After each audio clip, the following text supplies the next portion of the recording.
Ladies and gentlemen, we are live. We are live on a wonderful Wednesday night. We got AEW on tap tonight, and Tony Khan is the gift that just keeps on giving, folks. I hope everyone out there is doing well. We have all your action, all your reaction all night long. We're going to get into all of it here tonight. Make sure you hit like, subscribe, be a part of the family. Click all our links below, be a part of all the fun. We're growing by the minute, folks, but strap in, strap on, grab your snacks, grab your feel good. The Wrestling for Life's got you for a couple hours. Let's go.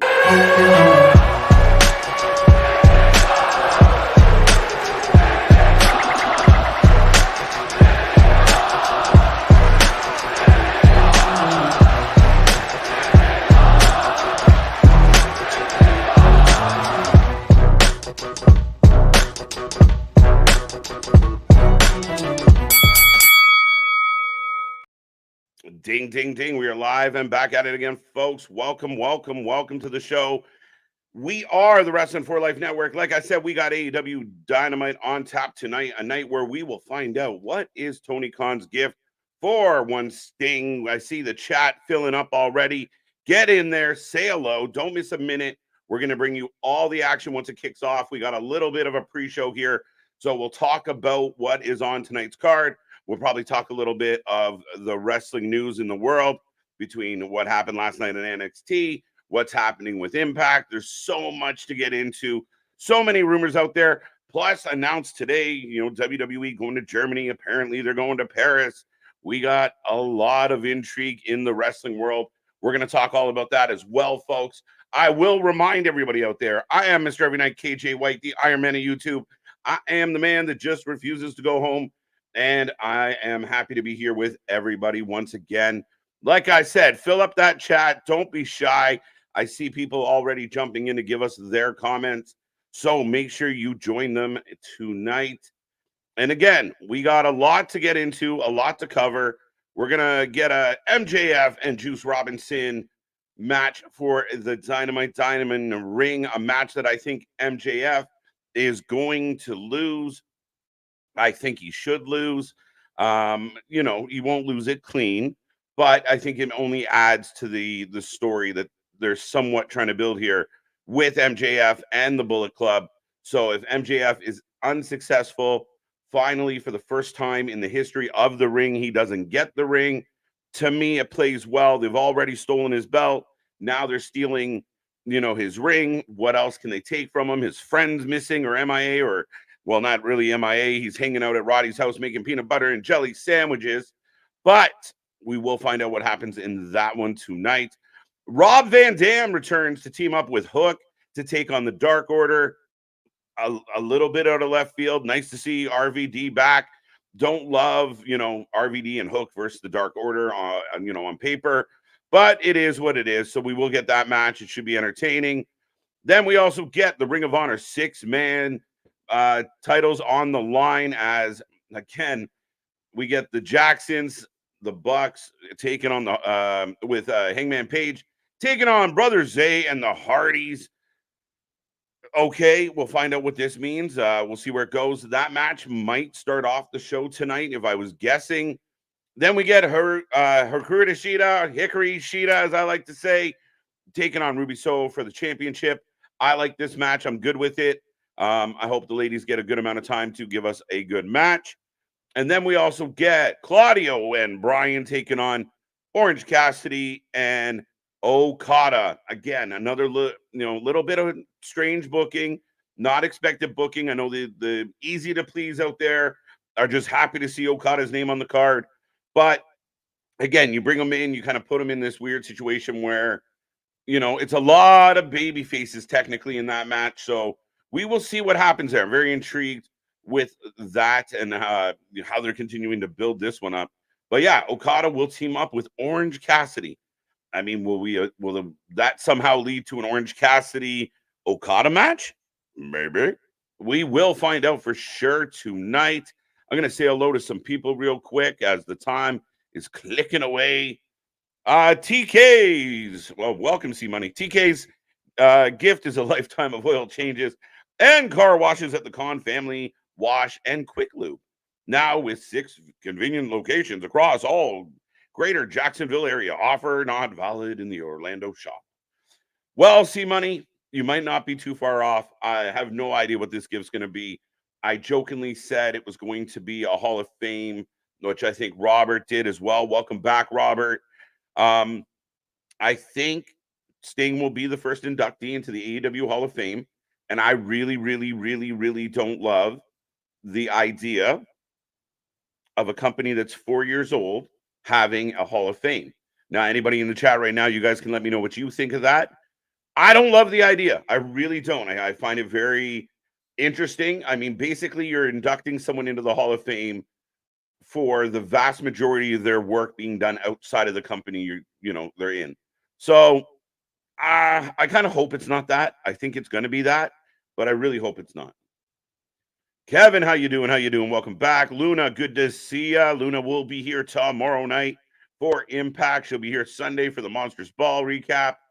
And she'll be back next Tuesday for WrestleMania 9. So there you go. You're almost a quarter of the way through, Luna.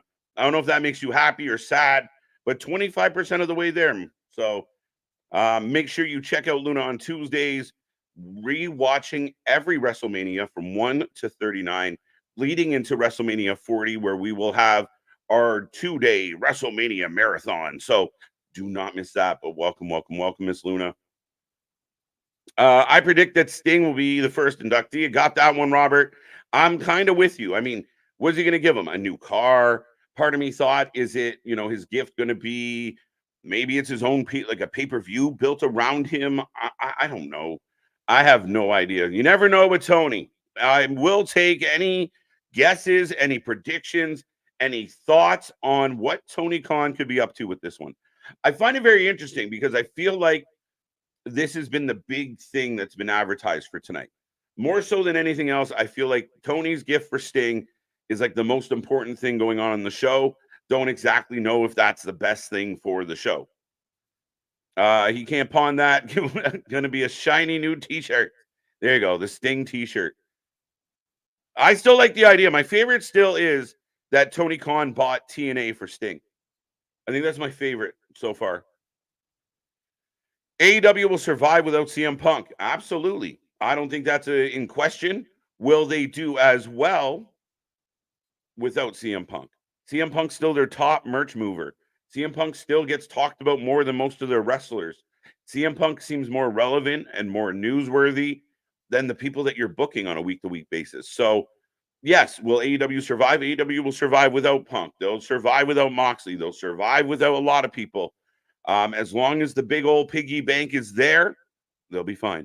However, again, at what level? If you are trying to succeed and exceed 1 million viewers and have a grow and expand your audience, well, you're going to need something. So right now, it doesn't seem like the EVPs are a big draw.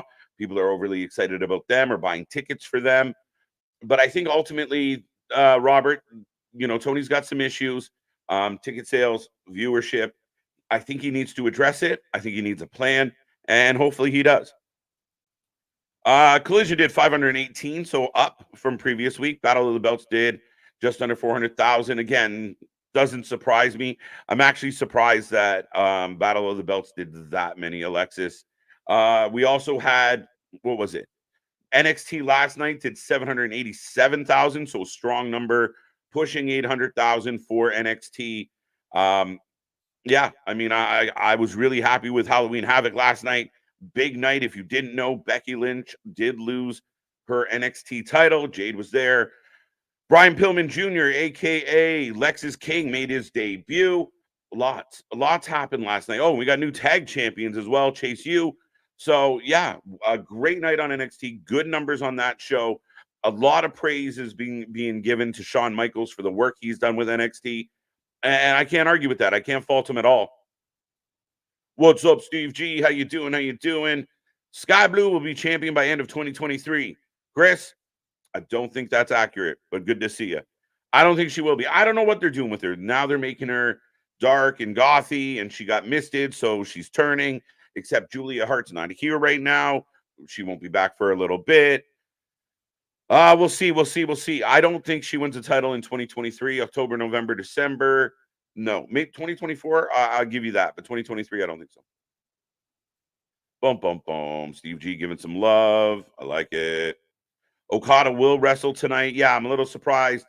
And again, I think if you were going to bring in Okada, do you like? I mean, I would like it if they kind of maybe sold us on it a little better, just to drop them in.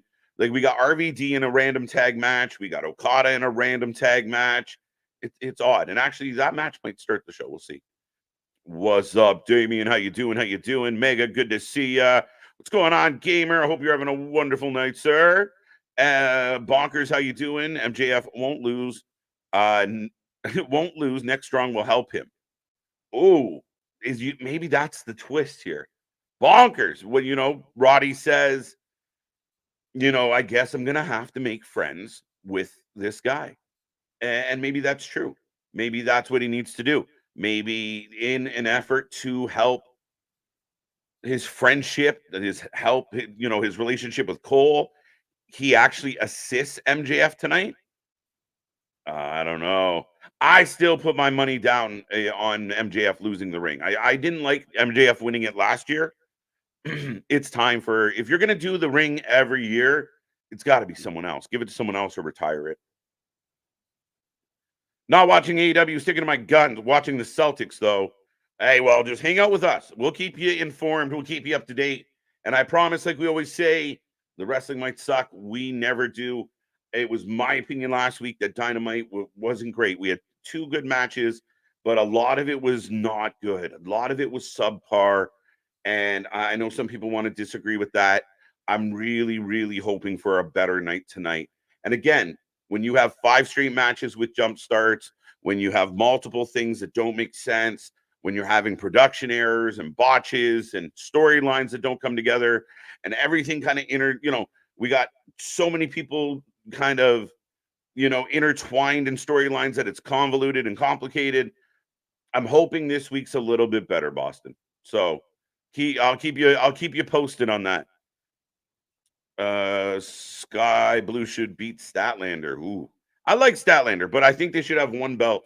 To be honest, I think the TBS belt and the women's championship are they make both each other almost irrelevant. They kind of wash each other out. I think with the women that you have in the division right now, if everybody was competing for that 1 title, you'd get better matches, better matchups, better rivalries, and better overall story.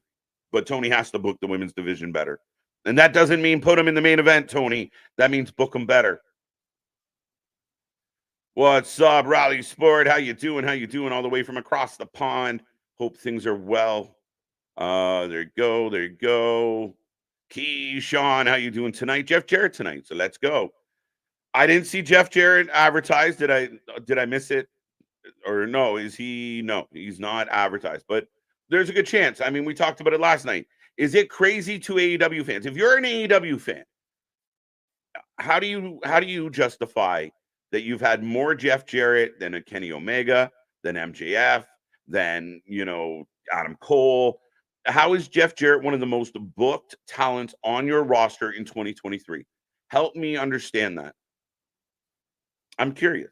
I really am. What's up, Crossman? Big Nick in the house. How you doing, Nicky? He will be the first inductee to the Hall of Fame. Oh, so Nick's come over to my side. He's seen the dark side. I like it. Yeah, no, that's the only thing I can think of. And I think it's shit. Like, so what, next year Kenny Omega goes in or Jericho goes in it? Like, I don't get it. The company doesn't have enough history yet to have, because even if a Kenny Omega or a Jericho, you're essentially awarding them for having a phenomenal career outside of AEW and then a few good years in AEW. I don't like Abaddon. Why not? You don't see her, so maybe she's just scary. But I love Abaddon. I wish they would use Abaddon. But with all that being said, I will not Abaddon the chats. But I do have to mention, folks, we are kicking off the show here right now. I'm getting the warning. I'm getting the intro. So, Renee Paquette, right away. Welcome to Philadelphia. I believe they sold about 5,000 tickets to this show. So a better job. But here's MJF. MJF's calling his buddy.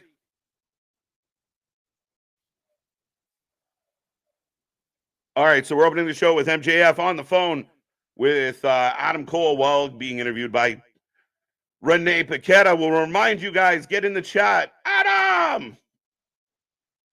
So we got Roddy and the Kingdom here talking to MJF. No peanut butter jam sandwiches tonight.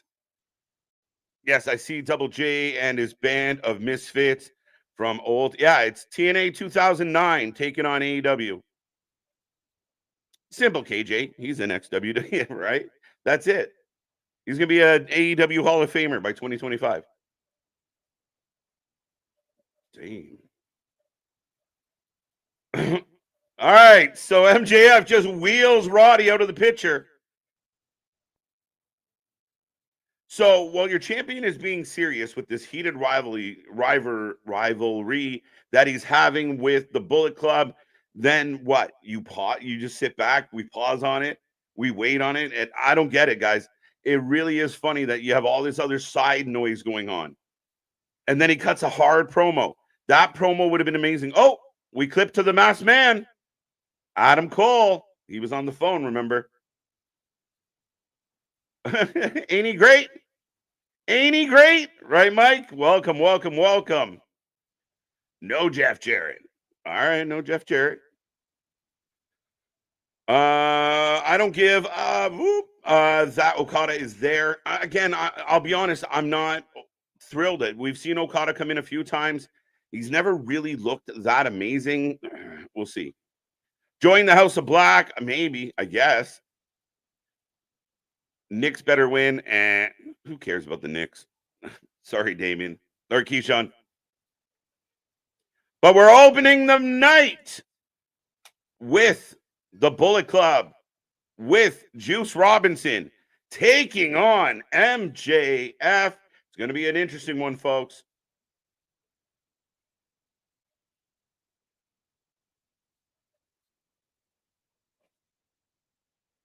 The Stray Bullet, Rock Hard Juice Robinson. All right, all right, all right.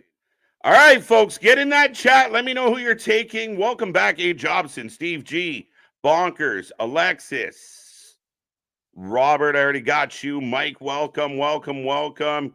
I know Keyshawn, Damien, JV's here. Lots going on, but give me your predictions. Who's going to win this one? Juice Robinson or MJF? Who takes the W?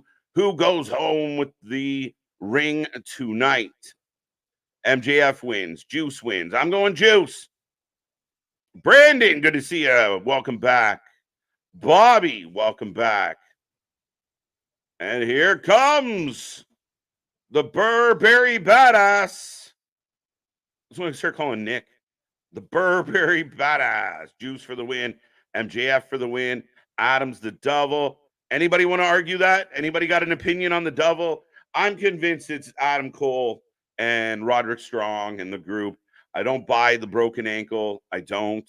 We'll see. We'll see. Now at least they're hinting it. Now, how long will they hint it? We'll see. But I do at least appreciate it's being hinted. And MJF jump starting the match. Big spear. Big pop from the crowd. MJF for the win. It's awkward seeing these Philly fans show up one night after the Phillies are eliminated from the playoffs. They need something to do, Vinny. What are you going to do? They can't stay at home. They're all sad. They got to, they got to get out, forget about their woes. But listen, I mean, 5,000 is a bigger crowd for this company. We'll give them credit. Maybe Philly's a place they can visit a little more often. Dun, dun, dun. Khan is the double. That would be the swerve of swerves, my guy. I could be okay with that if they did it properly. Tony Khan was the double all along. No less Jeff Jarrett, less Jericho. Yeah, there's two guys that we could definitely see less of. I kind of wish that, Fozzy would go on a global tour and he would just be off TV for a year or so. But Juice getting tossed over the table, and we continue to go. I'm so happy the D-backs won. Let's go, let's go, let's go. MJF loses. I'm with you. MJF wins. I'm not. MJF. What up, Gilly? How you doing? How you doing? I know you're a big fan of AEW, so you should have lots to say about all the good stuff going on here tonight. Isn't it interesting that the Devil and the whole Bullet Club Gold are never in the same place at the same time? Well, originally I thought it might be Jay White. That was my first thought, but Jay White was the one that got jumped. But I thought it was a bit of a ruse. But just being the way this sets up, and Cole's not in the building, you had to call Cole, but his four friends are here. I don't know. It's fishy to me. It's fishy. But right now, like it shows the strength of MJF and the reliance that Tony is putting on MJF, because he's got Samoa Joe mad at him. He's got the Bullet Club after him. He's got Adam and Roddy and that whole situation. I feel like that got lost in the mix a little. Like the real energy that MJF and Adam Cole had together, I feel kind of got lost. And the vignettes haven't been good. If you think they're good, great. But I can't get behind those vignettes at all. That's shit that you would find on NXT 2.0. What up, Tony? How you doing? How you doing? What's up, Bash? Welcome back. I'm up in the air for Adam Cole or Tony Khan is the Devil. Tony Khan is a funny fucking thought, guys. It really is interesting that it could be Tony Khan. I think it would be actually great, depending on how they did it. If they don't drop the ball, if they don't punt it, we'll be okay. But that would be huge. Huge. MJF loses tonight. We will find out.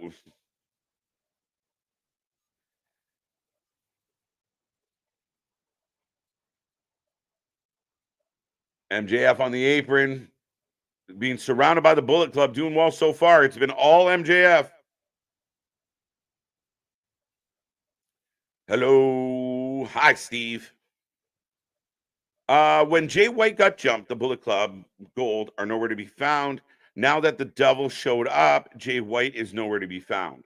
Right? And listen. Oh, wait. Juice is gushing blood. Now the Bullet Club. Oh!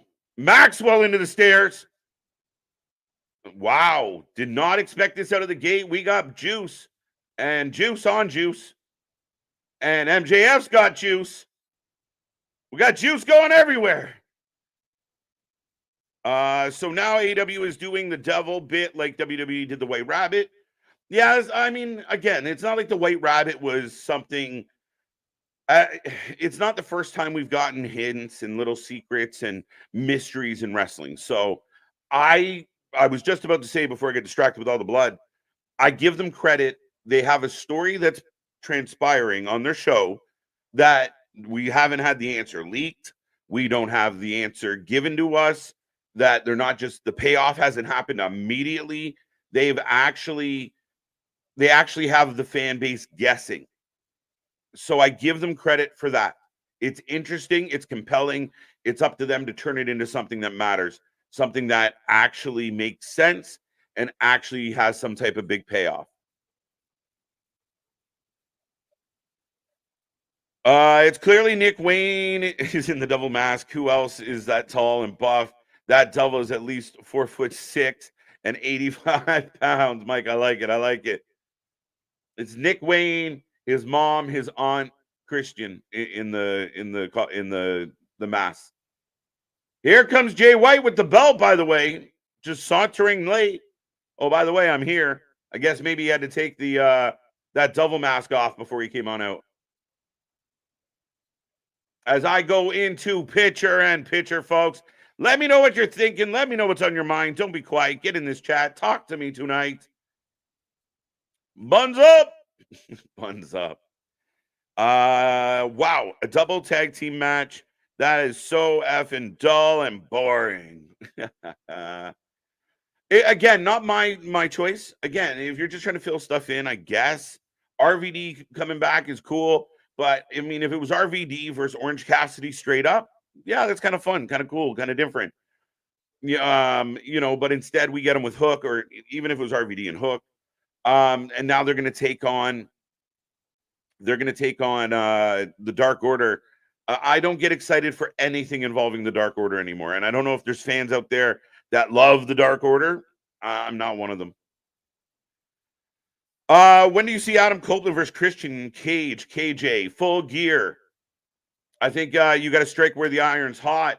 And again, Edge, I love Edge. So anybody who hears me say what I'm about to say, I'm just basing it on numbers and facts. I'm not really putting my 2 cents in there yet. But Edge hasn't been that big of a draw on the television show from a lot of reports. Again, his social media, like the YouTube videos with Edge and that, got a lot of love.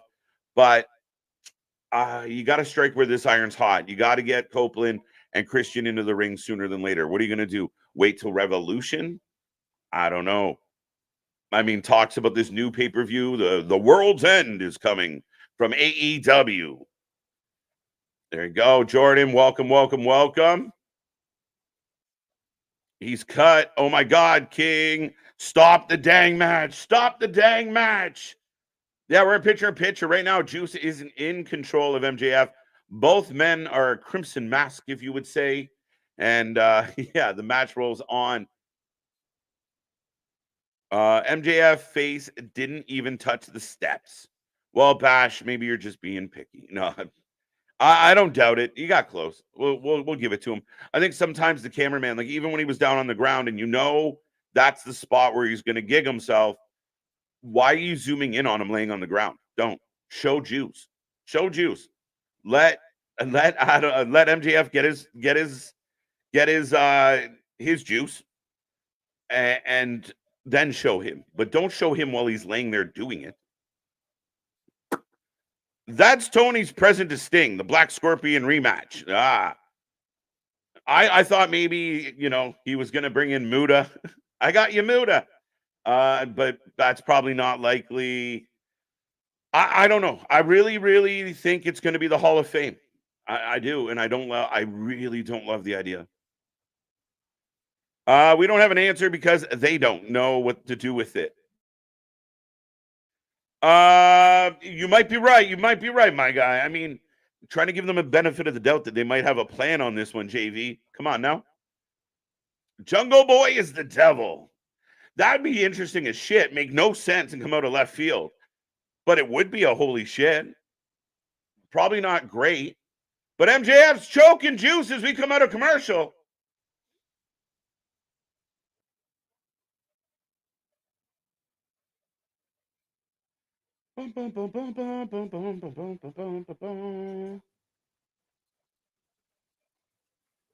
Juice off the ropes. Misses the kick. Big clothesline by MJF. Back elbow. Sup, Jason and Kate and Big Nick. Shout out to Big Nick. Today is Wednesday. You know what that means. Open a gift. It's Christmas. Like I said, Tony Khan is the gift that just keeps on giving. I love it. I love it. Makes me happy. Faz, welcome back. It's Jack Perry or Britt Baker. Britt Baker would be really crazy and weird. Jack Perry is a nice little caveat. I'm kind of interested that people are throwing out Jack Perry now.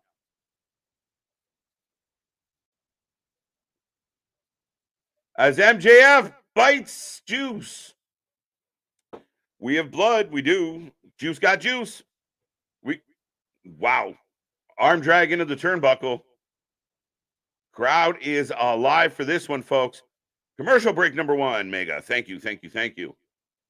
Blood on the mouth of MJF. I thought MJF got blood. Oh, MJF setting up the kangaroo kick. Everybody's favorite. So MJF is not bleeding, for the record. I thought he was. There you go. Kangaroo kick to the chest. I honestly think the gas moment, the holy shit moment, would be if the devil was TK, Punk, and Jungle Boy. Yeah, that would be like fucking catastrophic poof. I can't imagine them going that far. But you're not wrong. It would be an epic. Oh, Gun Club trip up MJF. Ooh. Leg lariat. Big kick out by the champion, just completely outnumbered right now. But I still think Tony Khan would be crazy. I think Jungle Boy would be like a holy shit. Wait, what? Why? I don't know. That one might be a little tempered if it pulls off. Punk, it's not Punk. We know it's not Punk. Punk's terrifying. So you can't put Punk's terrifying without the mask. I say the double is Britt Baker. I want to see how that plays out. Oh. We got the men exchanging claps. What's up, Kevin? Join us. I missed that Dark Order. Like the Dark Order with the infomercials. And like when they did it right. It was creepy. Not stupid. Wow, lands on his feet, eye poke. There you go. There you go. MJF reminding everybody why he's one of the best. It's not just about his mouth. Wow, Juice spits in his face. Big right hand. Power bomb. I think they fell back into the ropes by accident. We got a two. With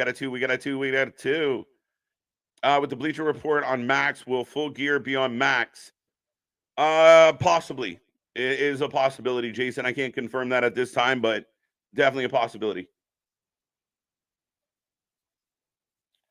The only thing left to like about the Dark Order is Anna Jay comes out with them, but she doesn't. She's not with them anymore. She's been with the JAS for quite a while, and I don't think she should be with them either. What's up? How you doing? Yo, it's good to see y'all. Welcome back. Oh, Juice pushes him off.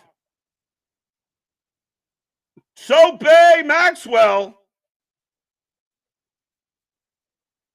Jay White losing his mind on commentary. Oh, MJF's wicked, man. I'll give this man all the marks in the world. And speaking of marks, if my buddy Nick was here beside me, he'd be very marky right now because MJF's killing it. He hits the tope. Juice goes for the baseball slide. He tucks him under the apron, does the old back scratch.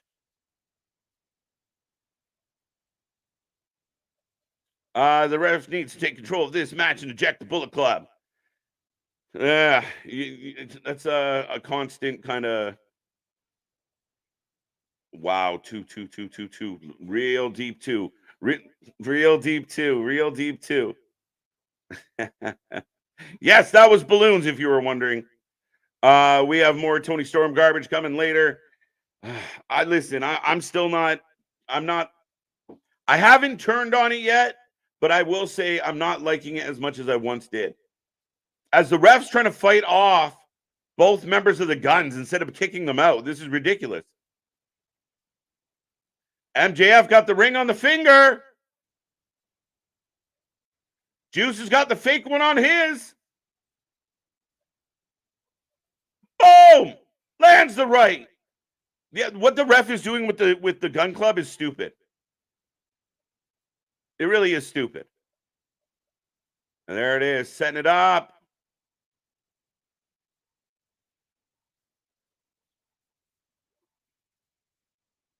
And still time. Wow. I'm shocked, guys. I'm shocked. But MJF retains the diamond ring. He out-cheats the Bullet Club. All right, we'll go with it for now. We'll see. What do you think about Bash in Berlin in 2024? I think it's awesome. The idea that Backlash might be in Paris. You see what the WWE is doing, guys. And again, they're doing it on a big stage, and there's nothing anyone can do in this industry. Like they're growing their audience. They are expanding. They are having a huge impact. They've had an amazing 2023. As the Gun Club dumps the Kingdom, Jay White sliding into the ring, Roddy sitting ringside in the wheelchair. So weird. I'm so confused by all of this. But it looks like the Kingdom tried to help MJF to no avail. And here come the Acclaim because we need more people.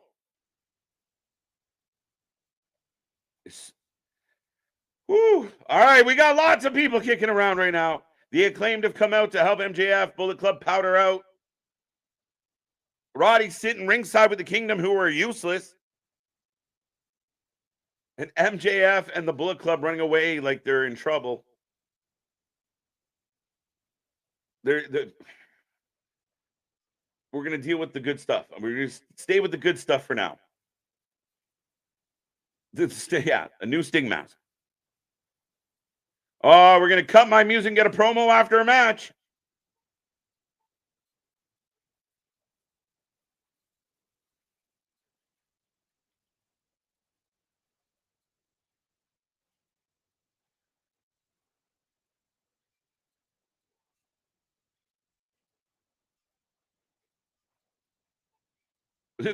Jay White's getting the what chance? The bang bang belt. See, after everything that happened, I think it's not the best when you start tacking on all this extra microphone time after a bunch of shit happened. I don't. I think you should do it the way other companies do it. This segment ends right here. You know, the Acclaimed run off the Bullet Club. The Bullet Club go in the back. Then you can do a couple. You can thread it through your show. You keep people interested in the main event picture.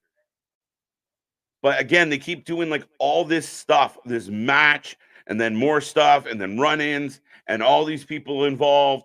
Like Matt Castor being weird the whole time. I don't get it. But overall, great match. I still think I would have had MJF lose. Tony Storm and Taya Valkyrie, could they work well together? I think so. Depends. I mean, in what capacity? But yeah, I'm a big fan of both of those women. I think both of them are outstanding. So yeah, why not? Sting, I got your hookers and that's good. KJ, you hear Matt Hardy said he won't mind a heel stable with Jeff, Edge, and Christian. Of course he won't. He's the most irrelevant name on that list, Jason. I see your laughing emojis. Yeah, I wouldn't mind it either. I would love to be in a heel faction with Jeff, Edge, and Christian. Yeah. Called him Jack Sparrow. MJF's up. So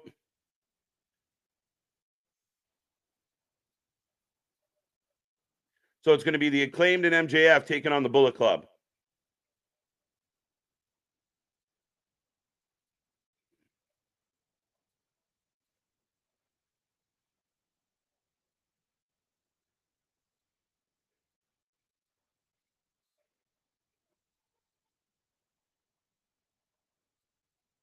Nobody is on the level of the devil. Listen, MJF's a star, man. He really is a star. Ass boys.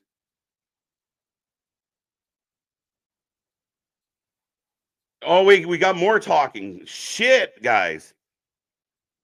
This shit is going forever. Now, I know there's some really, really big AEW fans in our chat, a lot. What are you like, this is excellent, I'm sitting on the edge of my seat, or do you feel like this is a bit long as well? I just feel like there's too much going on.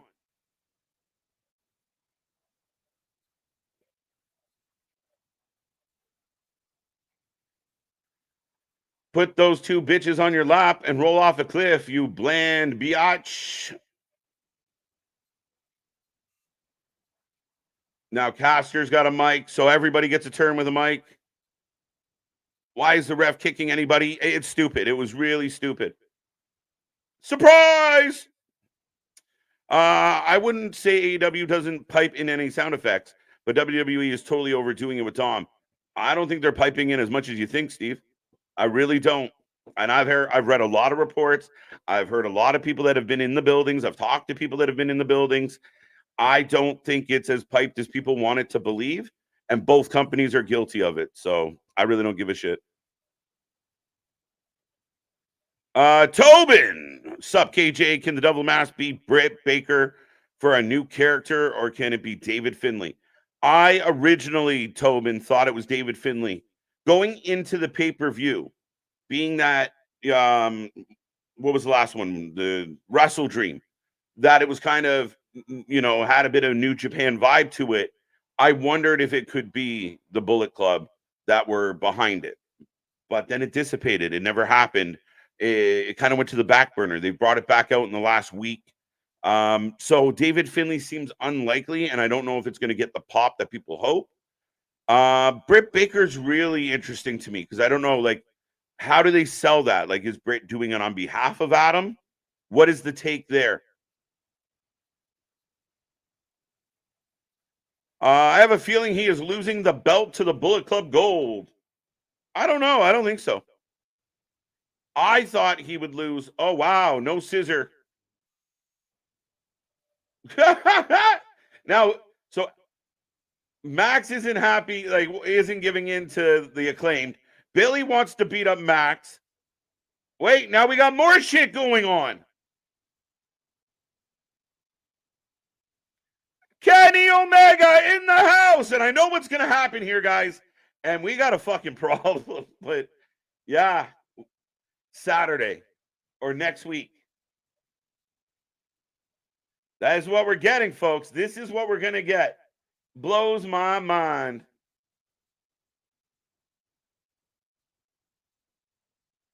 Everybody chanting, holy shit. Now I like Kenny Omega in singles competition. MJF is the center of the AEW universe.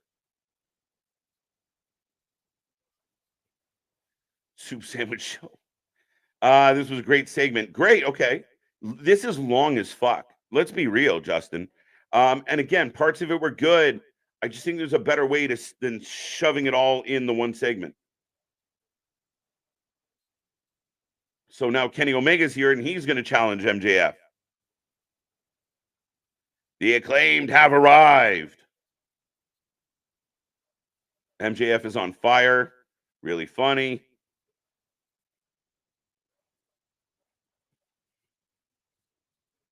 The segment is funny. MJF lost his edge. He did. He was dulled. They're still talking. But basically, we just had 4 storylines in one segment. And I want, if anybody can justify all the chaos in the storytelling, it doesn't make for good storytelling.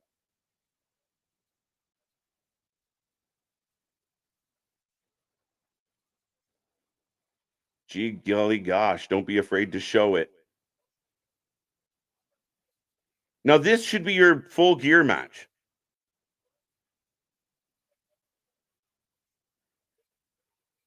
This Saturday night. Oh, Nick! This Saturday night, Kenny Omega versus MJF for the title. And listen, I know there's people out there right now who are going, oh my God, oh my God, oh my God, oh my God. It's no build, no storyline. MJF's currently in several storylines. He's in a storyline with Roddy. He's in a storyline with Adam Cole, which I guess same thing. But he's in a storyline with the Bullet Club. There's a devil floating around. And in the middle of all of it, he's going to have a match with Kenny Omega, which is probably going to be better than the match that you've booked for Full Gear. Yeah. ADD booking. Yeah, no way. No way.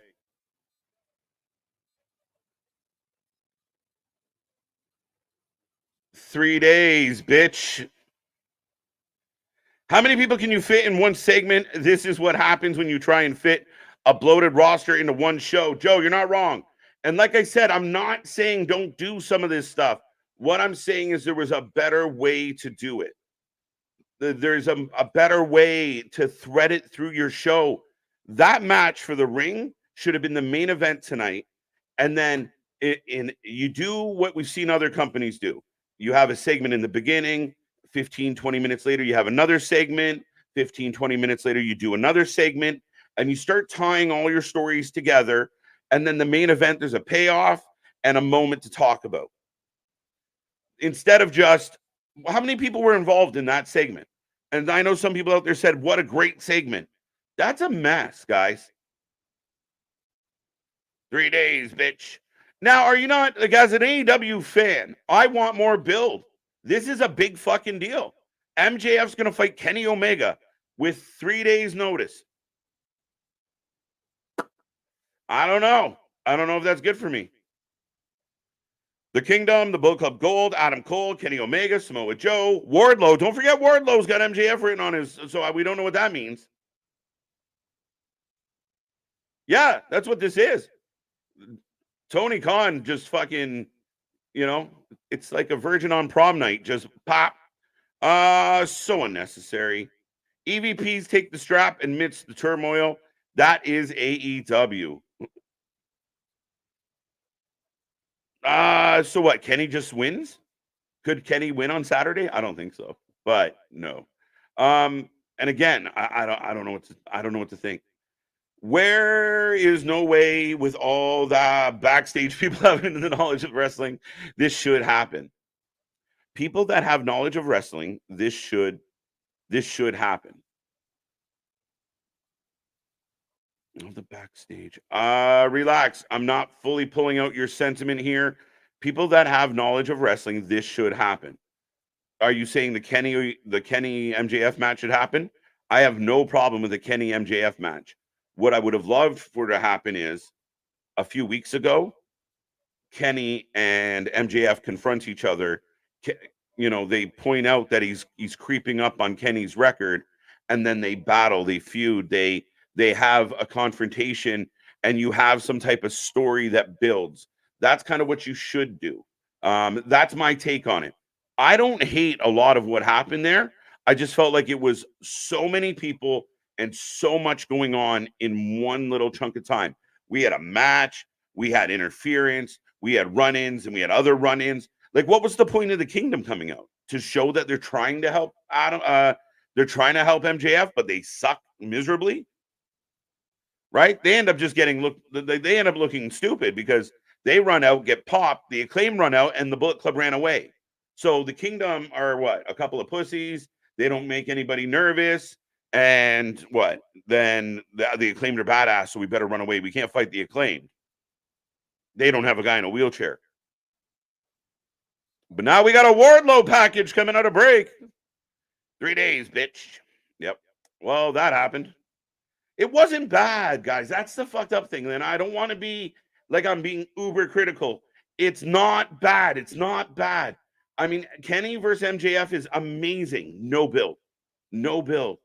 Right? Nick and I talked about it the other day. His biggest fear was that they were going to book this match kind of like Hogan Goldberg. Oh, by the way, in a few days, we're going to do it. Let's go. To me, MJF versus Kenny is such a marquee match in AEW that you're now going to do on a Saturday night. I don't know. I'm struggling. I'd rather see MJF versus Kenny Omega, and I know the math. If we waited to Full Gear, then it wouldn't happen. But I would rather that be the main event of Full Gear than have it on Collision. Right? And again, I think you see the excitement the fans have for Kenny versus MJF. Does it not dull the vibe between MJF and Jay White? Like, really, is MJF Jay White the most exciting rivalry that MJF's in right now? What's more exciting, MJF and Kenny, MJF and Joe, MJF and Roddy or Cole? What is, like, I love Jay White, but he feels like he's just in the blender with a bunch of people. He's just another guy. And I think the Bullet Club being unsuccessful tonight to win that ring off MJF was poor booking. That is poor booking by my standard, because you want, to me, I want MJF as the babyface to keep getting screwed, keep getting knocked down, keep getting worked over. Then he's got to come up. But one of a kind from Battle Creek, Michigan, Rob Van Dam is in the house. Folks, give me your predictions. I see a lot of people hanging out. Let me know who you're taking. Are you taking RVD and Hook, or are you taking the Dark Order? And why is it RVD and Hook? Thank you for that. I will remind everybody, we are back tomorrow for Impact. Friday, we get the doubleheader, Rampage and SmackDown. Saturday, we'll be here for Collision, MJF and Kenny Omega. But I think we're going to do something else as well. We'll stay tuned on that. I think we might be doing maybe NWA on Saturday. So we will talk about that. Plus, we got the Dirt Sheet Debate, episode 2, coming your way. 2? No, it don't work. Of course, it doesn't work when I want it to. But yeah, we're coming back for episode 2 of the Dirt Sheet Debate on Sunday, as well as another edition of a Monsters Ball rewatch with Anthony and Luna. And Anthony and Luna will be here tomorrow for Impact. So make sure you hit like, subscribe, and click that little bell. You never know when we're going to pop up. But they are officially advertising MJF versus Kenny Omega Saturday night. And I will ask everybody out there, I want your opinion. Is a 3-day turnaround and a match on Collision big enough, good enough for MJF and Kenny Omega? And does MJF and Kenny Omega having this major match take away from the rivalry he's currently in with everything else going on? Including Wardlow, by the way. I'm curious what you all think. The double mask will help MJF, possibly. Now, some people, my partner in crime, believes that MJF is the double mask. That's the ruse, that he was the devil all along. I don't know about that. AEW can do no wrong in some people's eyes. Well, not in my eyes. They did some things right in this segment. It was fun. The match was great. What I think ends up happening is the match that Juice and MJF had was good. It gets overshadowed by about 12 minutes of 14 different promos after it. And like I said, guys, I'm not saying that it sucked and I hate it and I'm never going to watch AEW. What I'm saying is if MJF and Juice Robinson was the main event of tonight, and you use a lot of what happened in the ring tonight, the Acclaimed, maybe MJF gets jumped in the back, maybe there's conversations, but you thread it through your show. You give your viewers a reason to watch. You give your viewers a reason to tune in and stay focused. But I'm back in picture, if you guys were wondering. Woo! Any RVD ECW match? What's the question? Any RVD versus Sabu barbed wire match? Are we asking for a watch along of that? Respect. Walk. RVD and Hook for the win. Yeah, no doubt. Favorite RVD match? Oh, shit. It's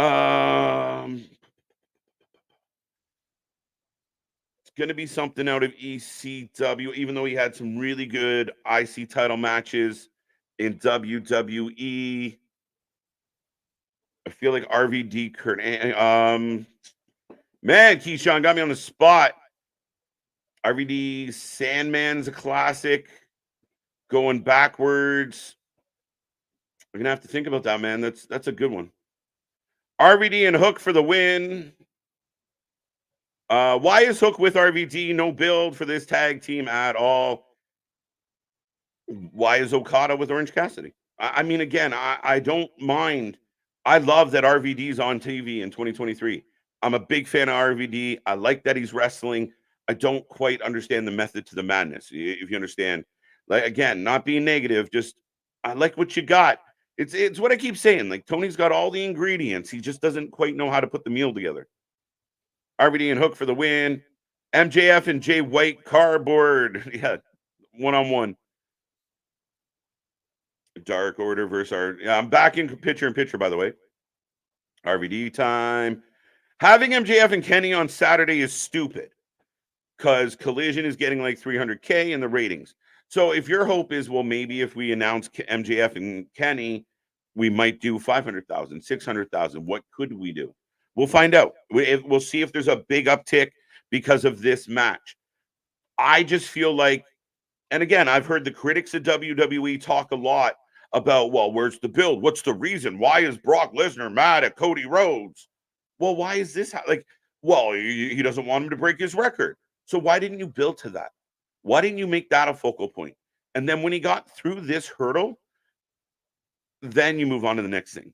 I mean, guys, it's holding both companies to the same standard of like Roman has his issues, and they're either internal, and then you have your protagonist trying to dethrone him, whether it's Cody, KO, Sammy, Jay, but one at a time. They line up, he knocks them down. They line up, knock him down. What we just got in that segment was so messy, so messy. It was like it was written with a crayon. Like the promo, all of it. The double mask will help MJF. Got that one.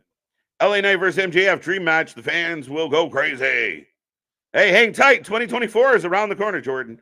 And if the rumors are true that MJF does not have a contract extension already signed past 2024, that man is about to get paid. He is the heart and soul. I don't give a shit what anybody tells me about Jericho, EVPs, Moxley. I don't want to hear it. MJF is the heartbeat of AEW. He is the fucking center of the universe. Everything orbits around MJF. And I dare anybody to try and prove me wrong on that one. That last segment just proved it. Everybody and everybody's rivaling with MJF because they have nobody else to beef with. Right?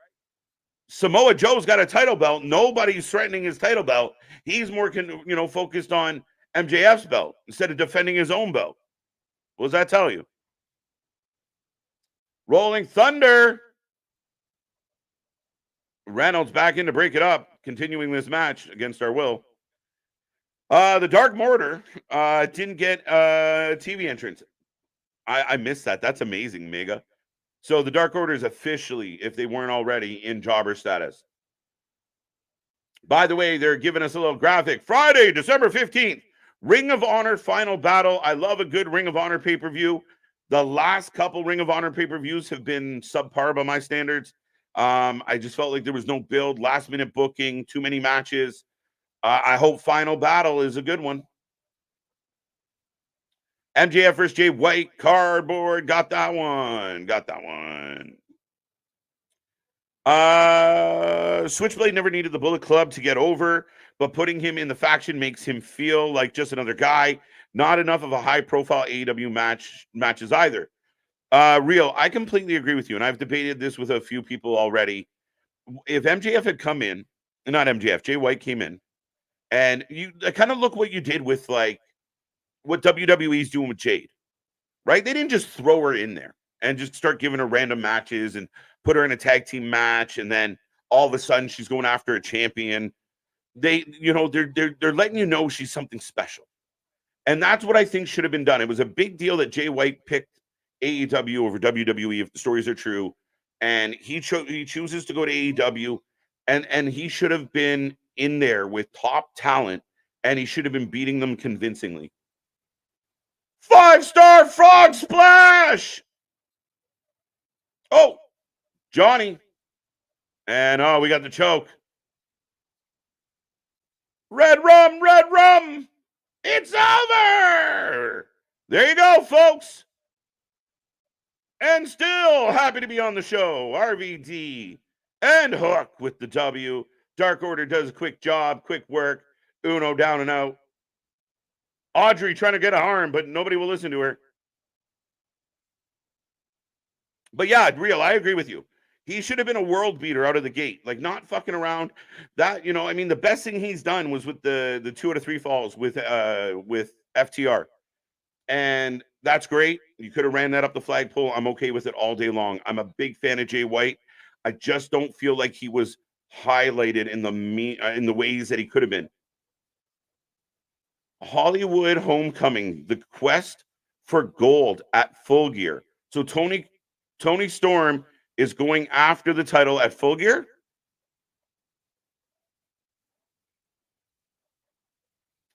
So she will challenge Hikaru Shida for the AEW Women's Championship at Full Gear. Let's go.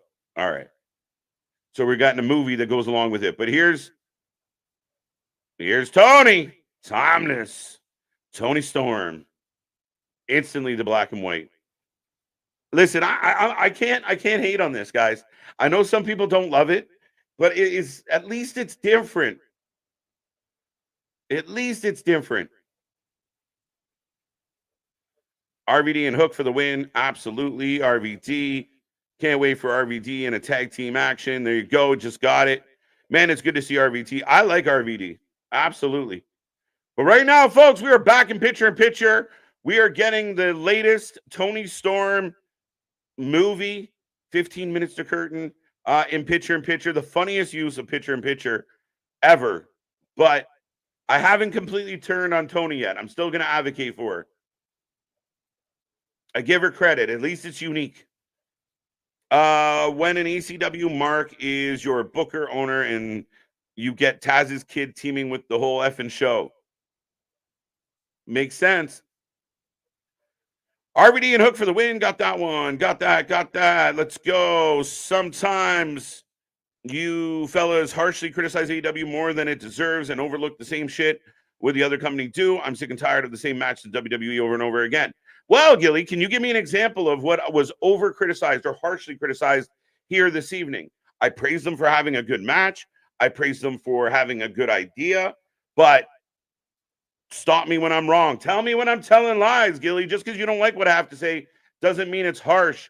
What was the harsh side of things? And listen, very critical of WWE when they fuck up or when they continually go to the well the same way. But that doesn't excuse AEW. That segment we just got was an outright mess. It is, it's ADD storytelling. It's all over the fucking place. And if you think that's harsh criticism, I'm sorry.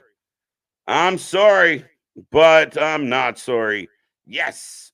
Any RVD and Sabu barbed wire match. Good shout, Aaron. TK complains about NXT getting legends, but he goes out and gets RVD. What a hypocrite. Well, that's the funny thing. And we were talking about Chris Jericho the other night. And at the end of the day, I think that TK, again, I think both companies do the same thing. And the fact that guys like Chris Jericho knows better. Chris Jericho's a vet. Chris Jericho's been around for a hot minute. So you help me understand why Chris Jericho doesn't understand that they are mad that they couldn't win a ratings battle with the lower company. Like, okay, let's say no John Cena, no Cody Rhodes, no Undertaker, no anybody. It's just a regular Tuesday night. No extra people, just the development talent, the Lola Vices, the Kiana James, the Gacy's and the Creeds. So the big names like Moxley, Jericho, Omega, they go on and have a better show numbers wise than NXT. Is that a big brag? Is that what you're like? Is it seriously what you're going to fucking hang your hat on? Is seriously what you're going to be mad about? It blows my mind. It's completely ridiculous.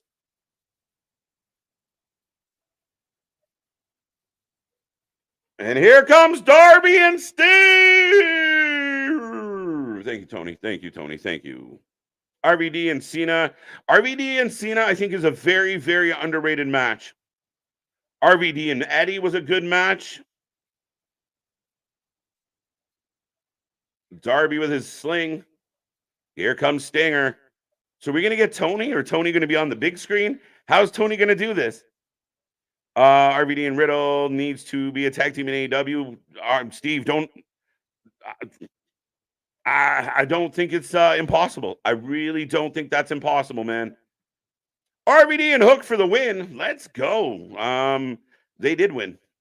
What's up, Victor? What's up? No, you acknowledge me. No, I'm kidding. Welcome back, my guy. Hope you're doing well. Artist, AEW is great in the fact that it is over the top at times from week to week with fan service sprinkled in. Yeah, I mean, and yes, I think so. And I get it. They do cater to their core audience very well. But yeah, I don't mind the over the top. It's just, I think I talked about this the other night, Artist. Like, for me, Impact Wrestling, they have crazy shit. They have over the top. You got, PCO running around being set on fire. You got, people being sucked into bottles. That sounds terrible. But you have all, the creepy crews and Decay, and you have your silliness in there.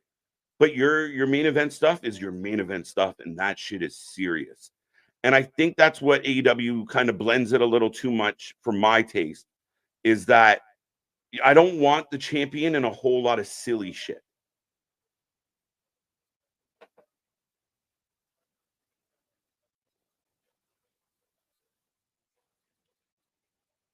So right now he's praising Darby.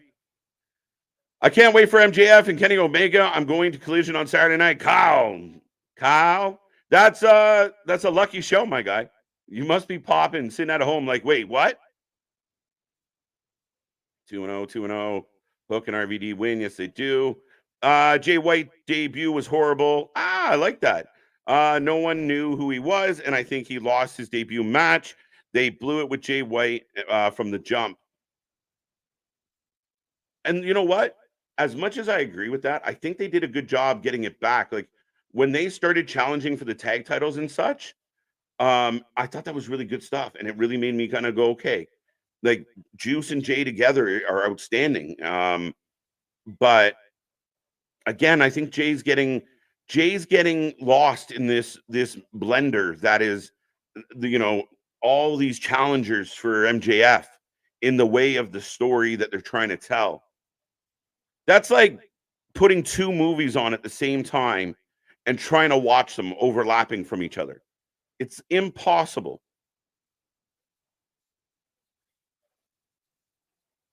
I disagree. Jay White joining BC boosted his importance.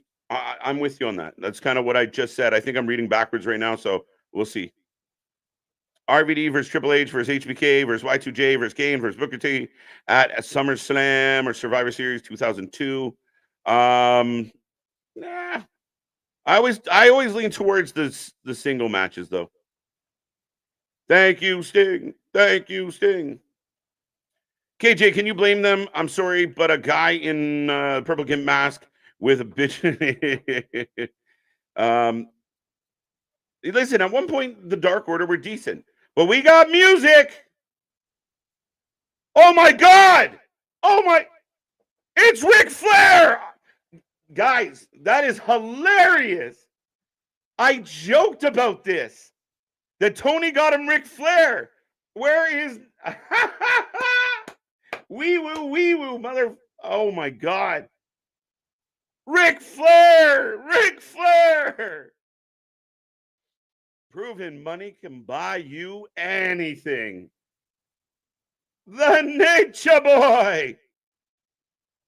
I cannot believe this is happening. Come on. Ric Flair! Ric Flair! Just when you didn't think the signings could get older.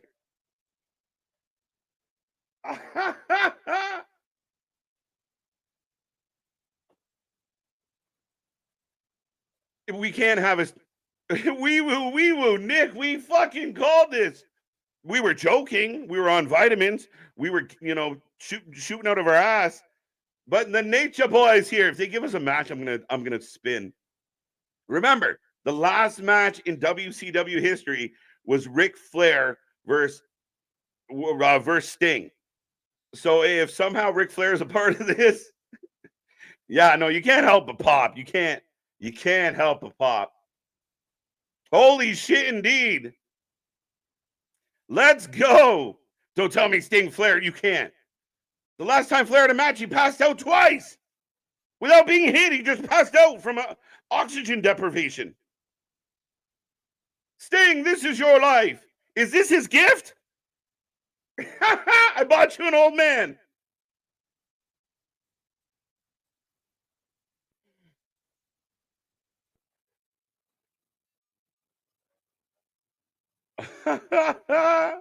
What is this man going to say? What is this man going to say? Flair deserves a 10-minute applause. Yeah, he deserves a 10-minute standing ovation.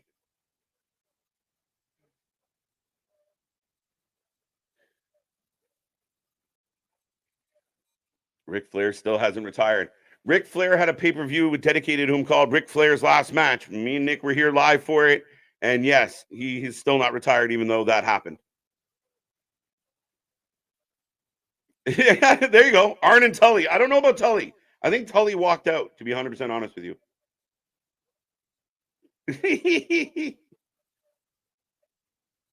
This is just like Sting. This is your life. Dude.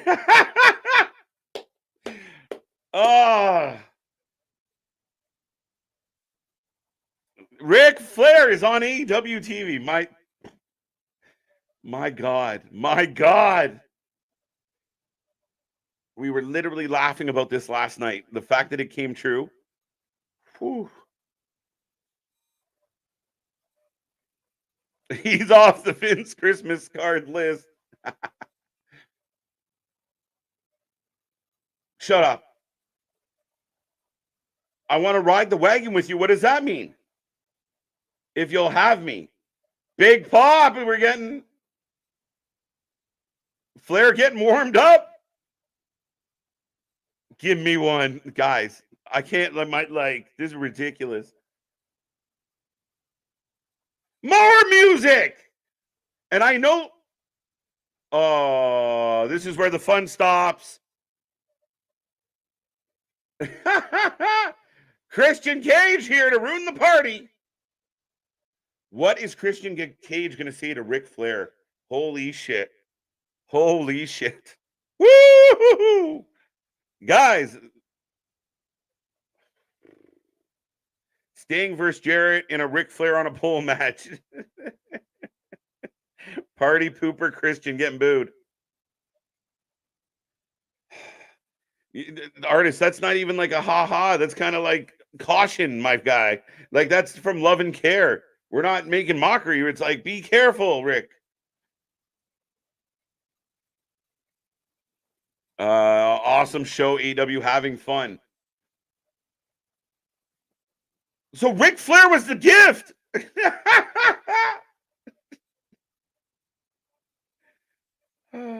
I feel like I'm watching Weekend at Bernie's. Yes.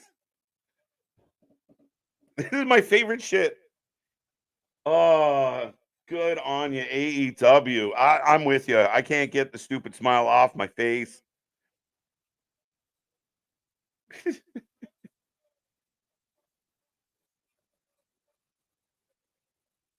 I know Ric Flair's not dead. I also know there's not a God, because if there's a God, Ric Flair would have been dead 10 years ago. Woo! F you, Christian, is what they're chanting right now. Christian being real heelish about now. Great move. It's the nice yin to the yang. Why? Somebody brought their kid to work day because Nick Wayne's there. Darby, how's that arm, buddy? TNA. AEW is what TNA was when we think of TNA. Yeah, right now, especially. I mean, we got Christian, we got Flair, we got Sting. Wait, are they going to bring Booker T in? Maybe. What's Kevin Nash doing? Yeah, Christian.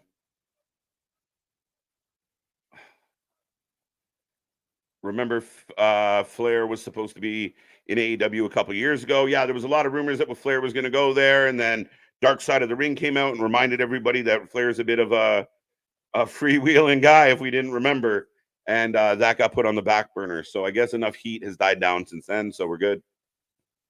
Woo! Oh no, Father of the Year.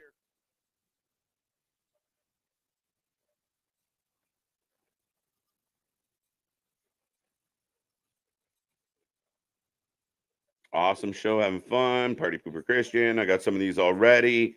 Folks, if I missed any of your comments, do remember I got the super chat and super sticker. Let me know. Stand out from the crowd. Make sure I click your shit. Damn, Christian is murdering on the mic. Christian's amazing. And this might be my favorite Christian ever. The last time I thought Christian was this good was TNA, ironically. He's one super...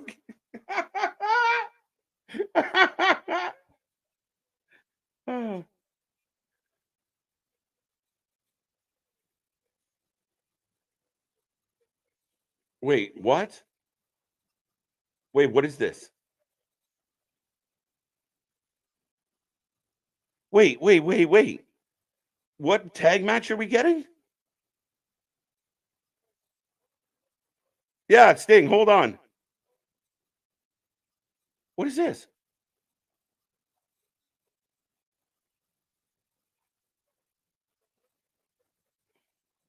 Nice, Stinger. Sting gives a big old sneeze, says, I'm allergic to jackasses. You should have said assholes. So what is that? Wait, what is the overall tag match that they just agreed to? I was too busy laughing. Yeah. Sting, Darby Allin, and their partner, so not Ric Flair, against Nick Wayne, Christian, and Luchasaurus. Hey, listen, Ric Flair coming out to the ring and having time with the microphone and hyping up the crowd. I'm okay with that, man. The guy's an OG. He's a legend. He's the Hugh Hefner of wrestling. Nobody has ever done it or will ever do it like Ric Flair has. Oh, here's Chris Jericho with Renee Paquette. Those are the same fans that pelted Santa. Amen. Edge is Sting's tag partner. That would make sense, Bash. I'm with you. So it won't be Ric Flair. I thought they agreed. Ric Flair, Sting, and Darby versus Christian, Luchasaurus, and Nick Wayne. And that literally put a pit in my stomach because there's no way Ric Flair survives that match. Allergic to jackasses, 100%. He won't wrestle, Damian. He's already retired and he isn't in the company alive who would allow it. That's the big key. He's got to pass a physical, and I don't know if he could. I mean, not let me rephrase. I know he can't. like I said, was it almost a year and a half ago now? He has his last match ever, tag match, and in that match, he blacks out twice. That is dangerous. So Jericho putting Hobbs over, probably Edge. Absolutely. That's a horrible line by Sting. Now, I will say this, ladies and gentlemen. How do you feel about Tony Khan's gift to Ric Flair? To Sting, being Ric Flair. And are you surprised Tony Khan didn't deliver the gift? Wheel him out in a big box. Thank you, Big Nick. Yeah, no, I mean that's Ric Flair is the Hugh Hefner of wrestling.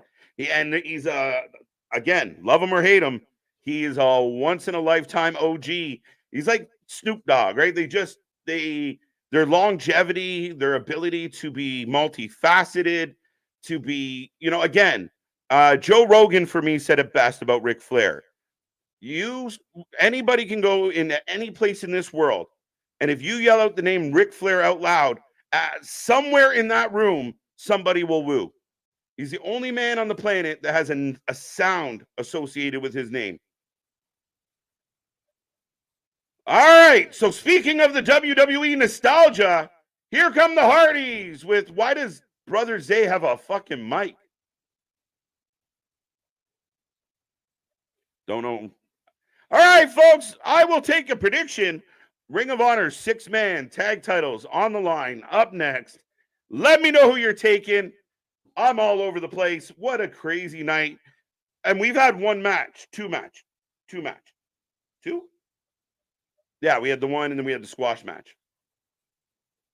So not a whole lot of wrestling on this particular AEW Dynamite so far.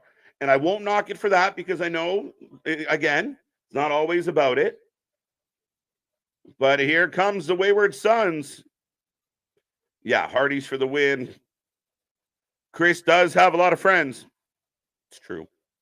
The line of the night was, I feel like I'm at Weekend at Bernie's. But here come the Hung Bucks. 3 straight segments with old people. Well, I mean, again, it's funny because we talk, and again, for the AEW faithful that are not happy when I say stuff like this, we went, we had RVD, we got Ric Flair, Sting, fucking, now we got the Hardys. Who do we have before that? I mean, it's just, Billy Gunn was here, and they're all up in age. I cannot believe Ric Flair came out. Oh my God. I wonder how much he got paid for the one appearance.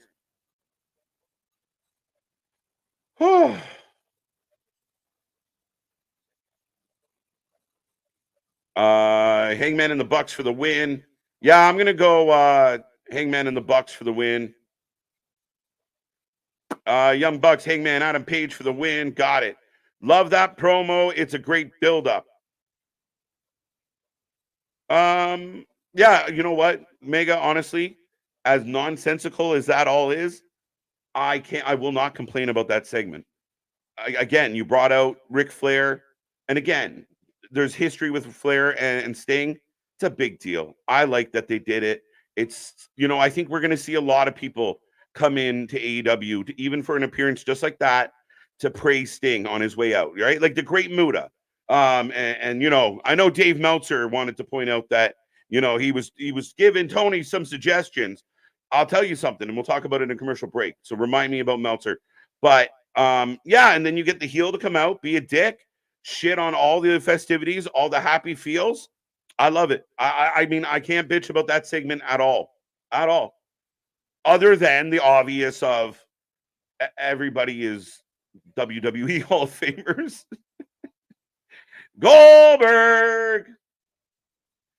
Oh my God. It's happening. It's happening, Rocco. I'm convinced. Young Bucks and Adam for the win. I'm going to scroll back up a little. Wood. I think Rick will be their manager. Okay. Not bad. As long as he's not in the match. Like, Ric Flair can't be in the same ring as Luchasaurus. Am I wrong? Like, I'm not trying to disparage anybody. I mean, it was hard enough for him to be in the ring with Jeff Jarrett and Andrade and Jay Lethal without damn near, needing an ambulance. Dave, pull up your pants. We need an ambulance. Flair wants to wrestle. Let him wrestle. He sign a waiver. I mean, listen, I just don't want to be watching a live show and one of the icons, one of the legends, one of the OGs of all of wrestling just drops dead. Like, what do you do with the rest of the pay-per-view? What do you do? Just go on? You can't let him wrestle, Jobson. I mean, you can't. And there's no point. Does anybody ever get nervous of the idea that a 90-year-old man might chop them? Side effect by Matt Hardy. If Christian coughs, Flair's soul would evaporate.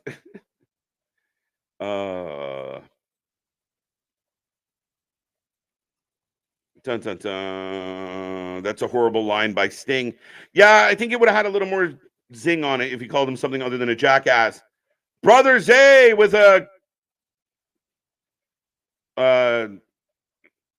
con hero, a twisting con hero. They threatened pitcher and pitcher, but it didn't get there. And Brother Zay and Matt Hardy making fun of the Bucks as maybe now so a little bit of a production botch, But yeah, we are in pitcher and pitcher. I will take a second to remind everybody we are back tomorrow. Impact Wrestling. It's going to be a fun night. Anthony and Luna have you for that. It's going to be coming off Bound for Glory, coming off the big news of TNA is back. They're going to have a lot to talk about. Make sure you blow up that stream. Be there on Thursday. Friday, myself, Nick, the tag stream champions of YouTube, will be back. We will have SmackDown and Rampage. Saturday, we got at least Collision, if not more. And then Sunday, we got 2 shows coming your way again. The Dirt Sheet Debate, episode 2, Monsters Ball, episode whatever. I think it's 4 or 5 now. So make sure you tune in for all of that. Make sure you hit like. Make sure you subscribe. We are growing by the minute. And if you can't tell, I'm stumbling on my words a little because all of this is all dried up from yelling about Ric Flair.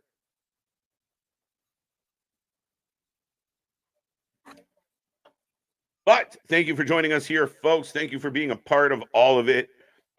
This channel is growing at a crazy rate, and the numbers we're doing on a nightly compared to a lot of channels out there that had 3 and 4 and 5 year head starts on us. We're nothing but flattered and humbled, and we appreciate all of you for being here. I'm going to quickly touch on this.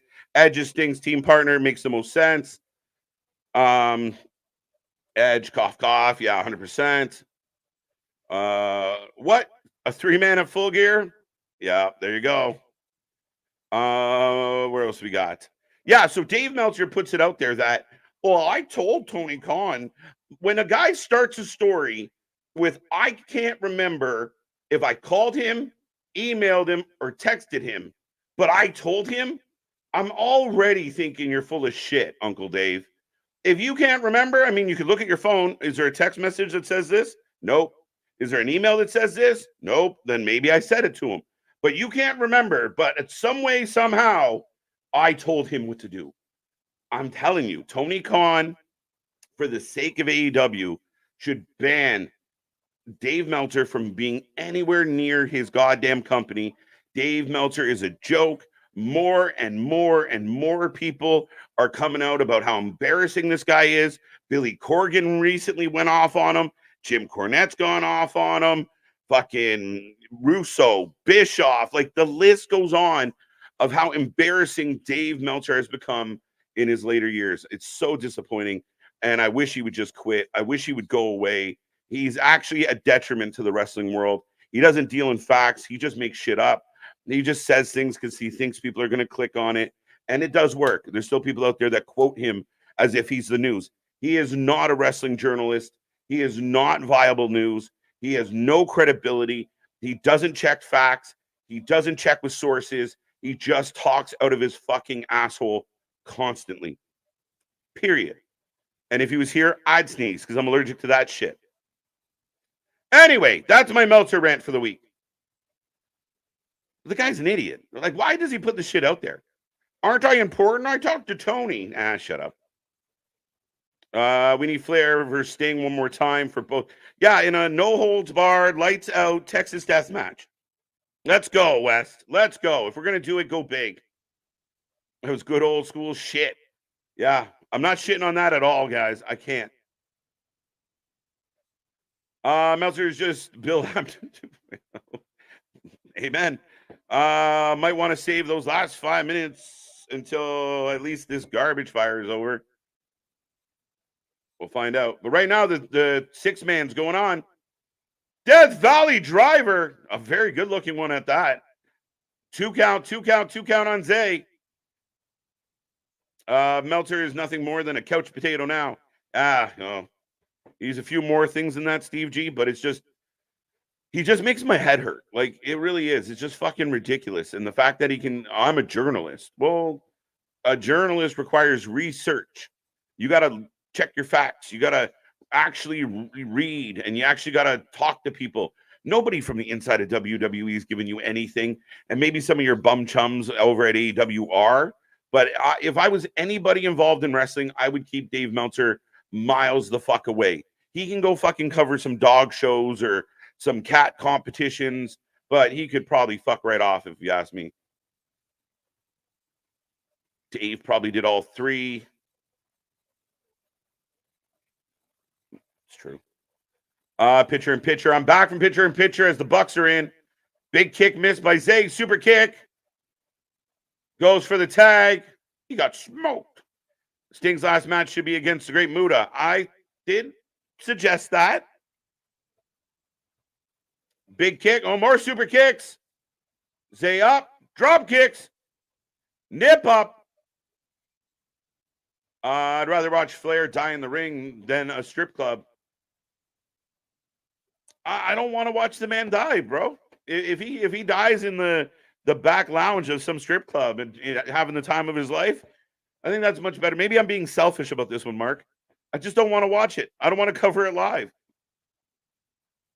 Oh, dude, the whole world is going to stop when this happens. That one is an epic one because it transcends wrestling. 2 count broken up. Everybody everywhere. And our word of the week, as always, here on Wednesdays, scrambled eggs. I need a shirt that says scrambled eggs. If he dies, just bury him in the pet cemetery. He'll reanimate. The man's never going to fucking die. Ric Flair is going to outlive me. Like, honestly, guys, Ric Flair is going to be around this planet longer than I am. I'm convinced. They won't do Hogan. Hogan's made up too much shit. All right. Apparently, even Hogan took credit for telling Cody Rhodes to start AEW. Go get those Florida guys, brother, and a couple Canadians. You'll be good. All right, brother. Buckshot out of nowhere. Oh, and the Hardys just basically stood there like whack-a-mole for kicks in the face. V-trigger. Don't love it. And another one of the sloppy trios matches has come to an end. Wasn't bad.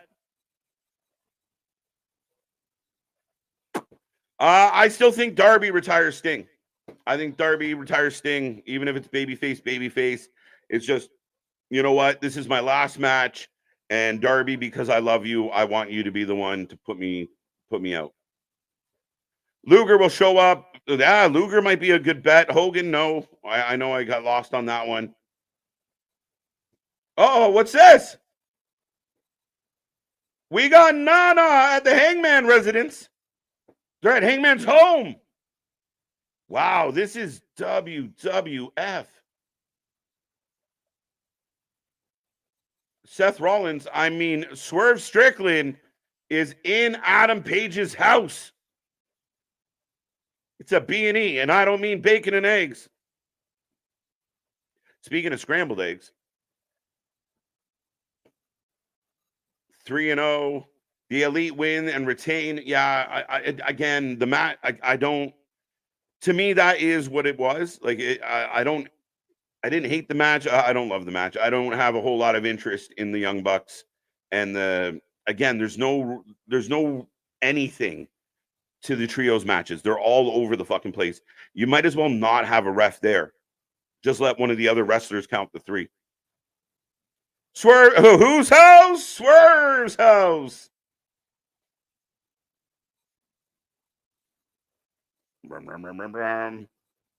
Lexus King got a gun. What? There you go. 3-0, 3-0.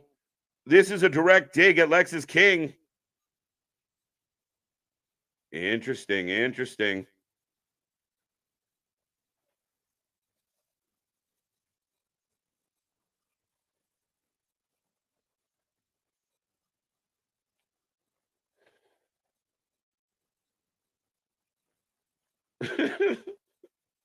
JV. That's too funny. Go home, Young Bucks.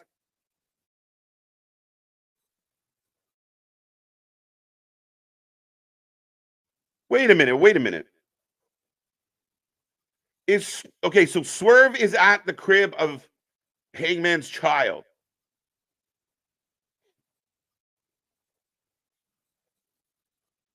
Where's Mama? Where's the mother? If the baby's in the crib, where is the mom? I don't know. I don't know, Bash. This is crazy. It is. At least they're upping it. Money is forcing me to watch this. FYI. Good job, Money. Hey, it's the same reason why Ric Flair's on the show. Money. Wow. Nana telling Swerve he's got to go. Interesting. Yeah, well, I think that's what they always do, right?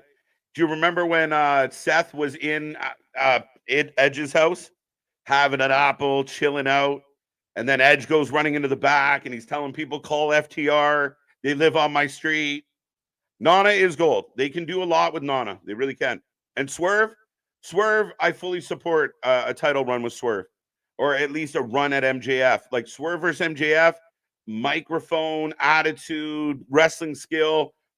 I'll take my money on that any day of the week, right? If you were telling me we're going to get MJF and Swerve at Revolution, I'd be thrilled. Typical Bucks match, a whole bunch of moves, not a whole lot of give a fuck. Again, the referee is just pointless in the ring. And as much fun as I'm having here tonight, I think the ship is past the Bucks. I really do. I think they're like the new kids on the block when they got old. Nobody gave a fuck, or the Backstreet Boys or NSYNC. Now you're fucking old men on the block, and you're aged. You're not the young bucks anymore. You're the older bucks, and nobody gives a fuck about you. Your shit was cool when you were 22 and 25, and you were doing cool shit that people hadn't really seen, but now we've seen it, so there's no depth there. Swerve is my favorite wrestler of all time now. Wow, Paul. All right, okay. A trios match is like watching a T-ball game. It's close enough that you can tell it is supposed to be baseball, but nobody quite has a handle on the rules, and the ref just let them do their thing. West, cheers to that, buddy. That is brilliant. I like Swerve, though. I like Swerve a lot. A super talented dude in West Philadelphia, born and raised on the playgrounds, spent most of Mondays. It's an empty house. He's just putting a statement. Okay, I mean, you see what I didn't know. They didn't really tell that. I thought he was like I thought he heard the baby crying, and that's why he went in that room. That's all. So we'll see. Why wasn't Swerve being arrested for all of the breaking? Apparently, there's no laws. There's no laws. And if nobody's home, the door was unlocked, no alarm. I know I'm being picky. It's just wrestling. Let's go with it. Fuck it. I'm in a good mood. The vitamins feel good. The show is rolling. Ric Flair was here, so it's really hard to complain. Folks, make sure you get in the chat. Let me know what's going on. And if you haven't hit like and subscribe, what are you waiting for? Why are you missing out? Don't do that. Making a statement. Fair enough. And I get it. I understand the personal angle, and I like the idea that Swerve is trying to get more. Oh, Adam Copeland. What is your take on Ric Flair, Sting, Christian Cage, Weekend at Bernie's? Dude, if anybody can meme Ric Flair onto, stay tuned. Gave myself an idea.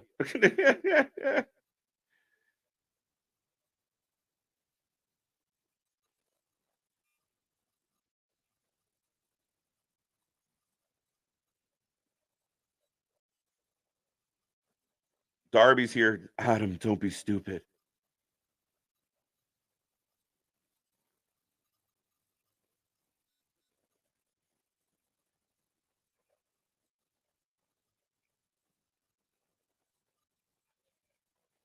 Whoa, shit. Sting yelling at Edge.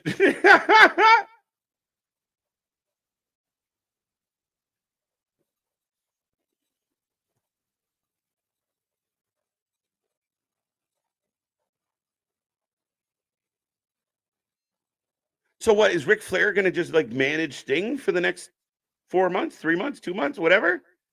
Just hanging around? So Sting basically saying to Adam Copeland he needs to open his eyes. I used to go up and down the roads with Lex Luger. I was blinded. Now you need to take off your blinders. You need to realize, and basically, what if this is the setup?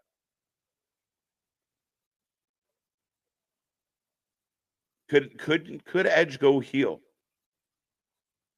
and join Christian? But they're saying don't mess it up all now. So essentially, we're leaning towards Edge joining Sting and Darby for that match, and then his loyalty and where it lies will be contested until that fact. But here comes Ruby Soho. She got new music, by the way. She's no longer using her buddy's song. So Ruby is going to get a title shot against Hickory Sticka. I will take a prediction out of 10. Good job. I will take a prediction on this match. Who you taking? I can't imagine Ruby winning the belt tonight. So Shida all the way. Swerve is gold. I'm with ya. It's Randy Orton's old house where Triple H threw him out through the window.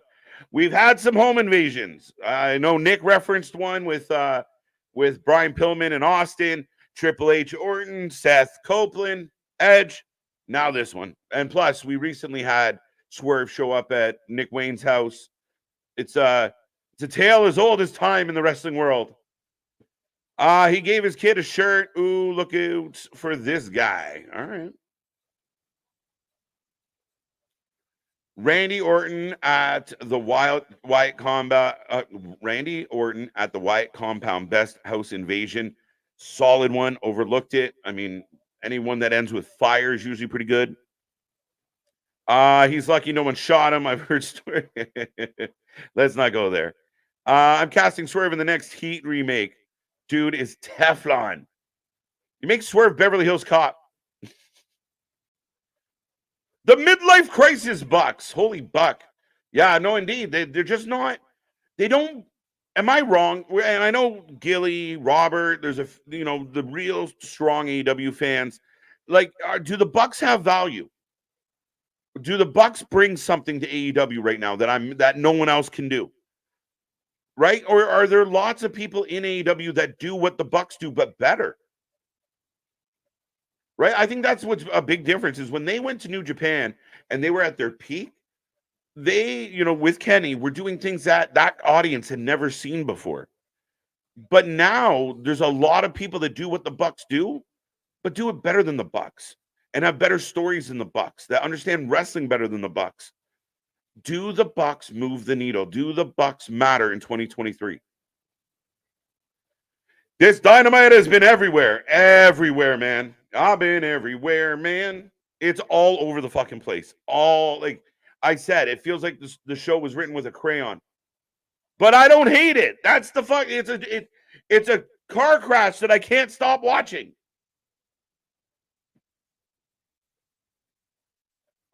Swerve was awesome in Lucha Underground. 100% kill shot. Big shout out. Creepy segment during events in this world. Let's not drift so far off. Let's keep the events of the world away from us. KJ, no one cares about the Young Bucks because they got Punk fired. Young Bucks can't draw diddly squat in the States. Facts. But would they, like, if they went to New Japan, if they were going to do a show in New Japan, would it be a big draw, or would they just be on the card? That was kind of cool. Like, would they be the main event, or have they slipped there too? I'm curious. Kenny, main event guy. I think hanging out with the Bucks has held Kenny up.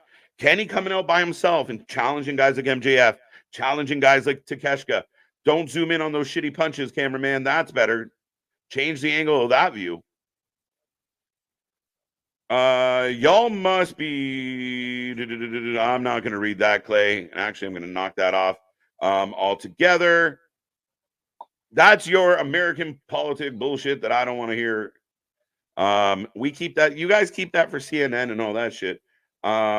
We'll keep it to the wrestling as much as we possibly can, my guy. That's the Swerve. You know why Swerve hasn't been arrested? TK pays the cops. There you go. Tons of money. Dun, dun, dun.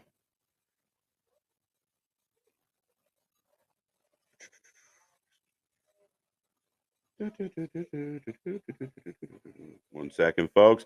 We are in picture right now. Ruby is in control with Shida outside the ring, and I'm getting a commercial next to it at the moment.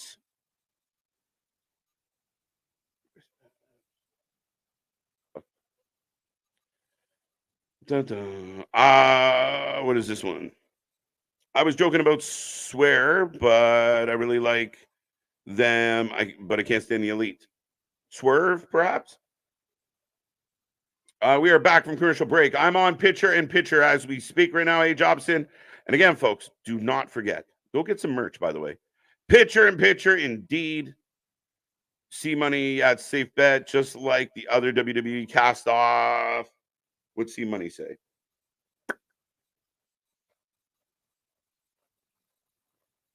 I keep seeing people responding to money, but I don't see money's coming. That's hilarious. Man, Edge just feels like another guy already.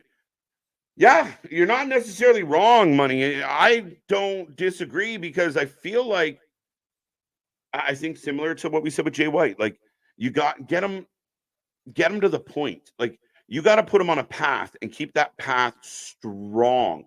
Like that's what I want is you put him in something with Christian and you focus on that. And you make it very, I don't want to repeat myself with focused, but you want to keep it to a level that where it doesn't get messy. Like it's the same thing I'm saying with MJF right now is I feel like MJF has been dulled down as a champion. He's not nearly as over the top and compelling as he was at once upon a time. I think the Adam Cole storyline is lost a little bit. I think the Jay White title match is kind of lost in the mess. I'm more excited about Kenny Omega and MJF, and we're getting 3 days notice on that one. I don't know. Shida for the win. It's Tina from Bob's Burgers. I like that one. I've seen it. Copeland is no Punk. Listen, I'm a big fan of Edge. Edge is a Canadian guy from Toronto like me. Big fan of what he's done in his career. He's a Hall of Famer. Huge fan. I don't want to disparage him. But listen, I said this and we meant it. The lowest watched SmackDown this channel's had in a long time was the night that we highlighted Edge's retirement match. He just doesn't move the needle the same way as certain people. He's great, a great wrestler. He's just not, at least in 2023, the same level of needle mover as others. This is the fact. I have not tuned in for a while. What up, BDW? It has been a while. How you doing? Welcome back.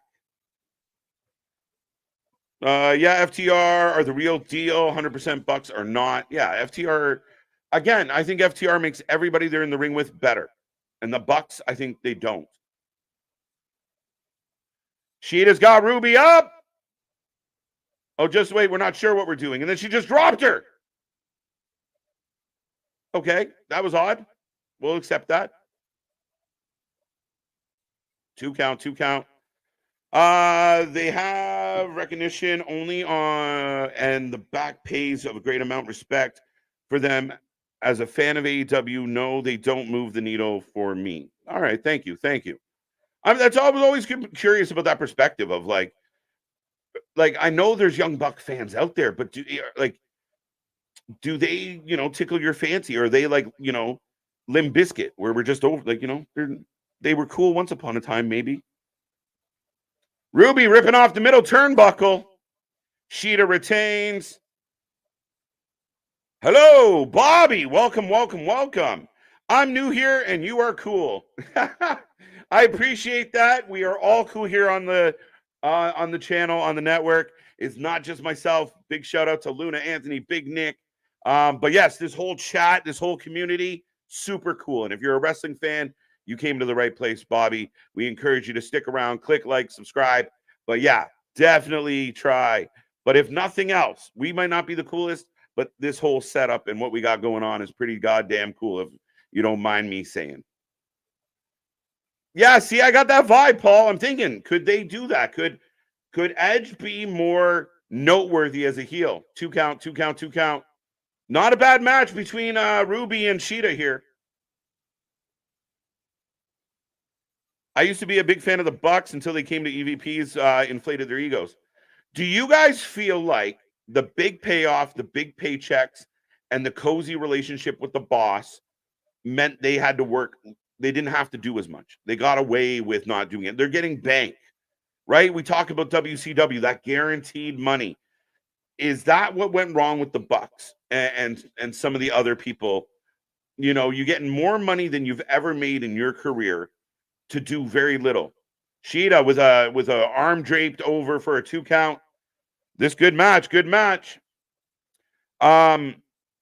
Is that what it is? Is that because they no longer had to put in the work? They could stay at home. They don't have to even come to the building, and they're going to make bank. Where they used to wrestle for their food,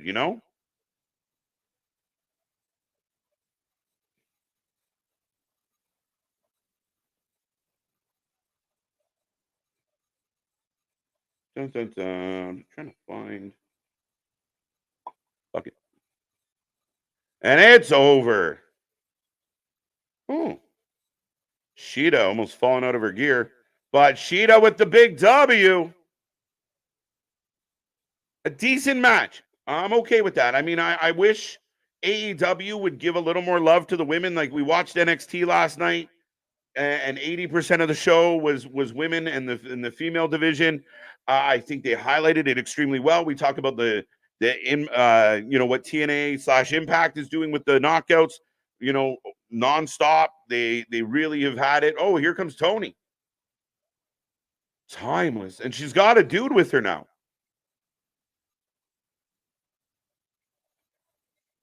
Yes. Yeah. Hollywood Homecoming at Full Gear. See, they're doing this backward shit again. Bucks are overrated 100%. Shida is just standing in the ring with the most dumbfound look on her face as Tony Storm is old-timey voguing, for a lack of a better word. MJF back in the doctor's office, the medical area. Renee interrupting once again. Good vibes. Mo, as always, good vibes. Nothing but positive vibes here at the Wrestling for Life Network, the Wrestling Utopia, the wrestling friends you can't get in your real life. And here's Joe. Like, dude, is this eventually going to lead to some type of elimination chamber style match where MJF's got to defend against everybody? Like, am I wrong? And I really want to get an opinion. We got over 60 people here right now. Is there too much shit going on to focus on the actual main event of Full Gear?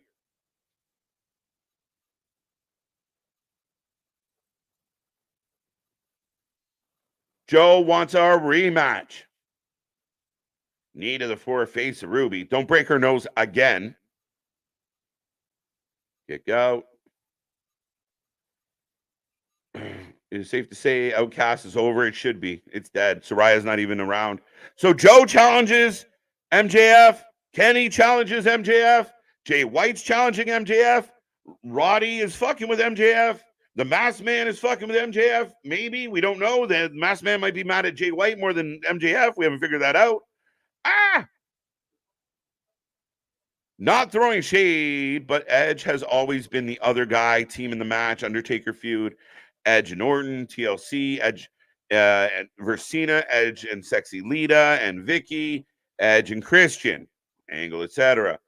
Yeah, I mean, there's some validity to that. I think when Edge, the rated R superstar at kind of the height of his heel run, he really established himself as a different animal, and kind of completely in his own spotlight. I thought he really found himself through that. But you're not wrong. I mean, a lot of times he's been tied to things. And again, I don't want to knock him at all. He's a legend. He really is.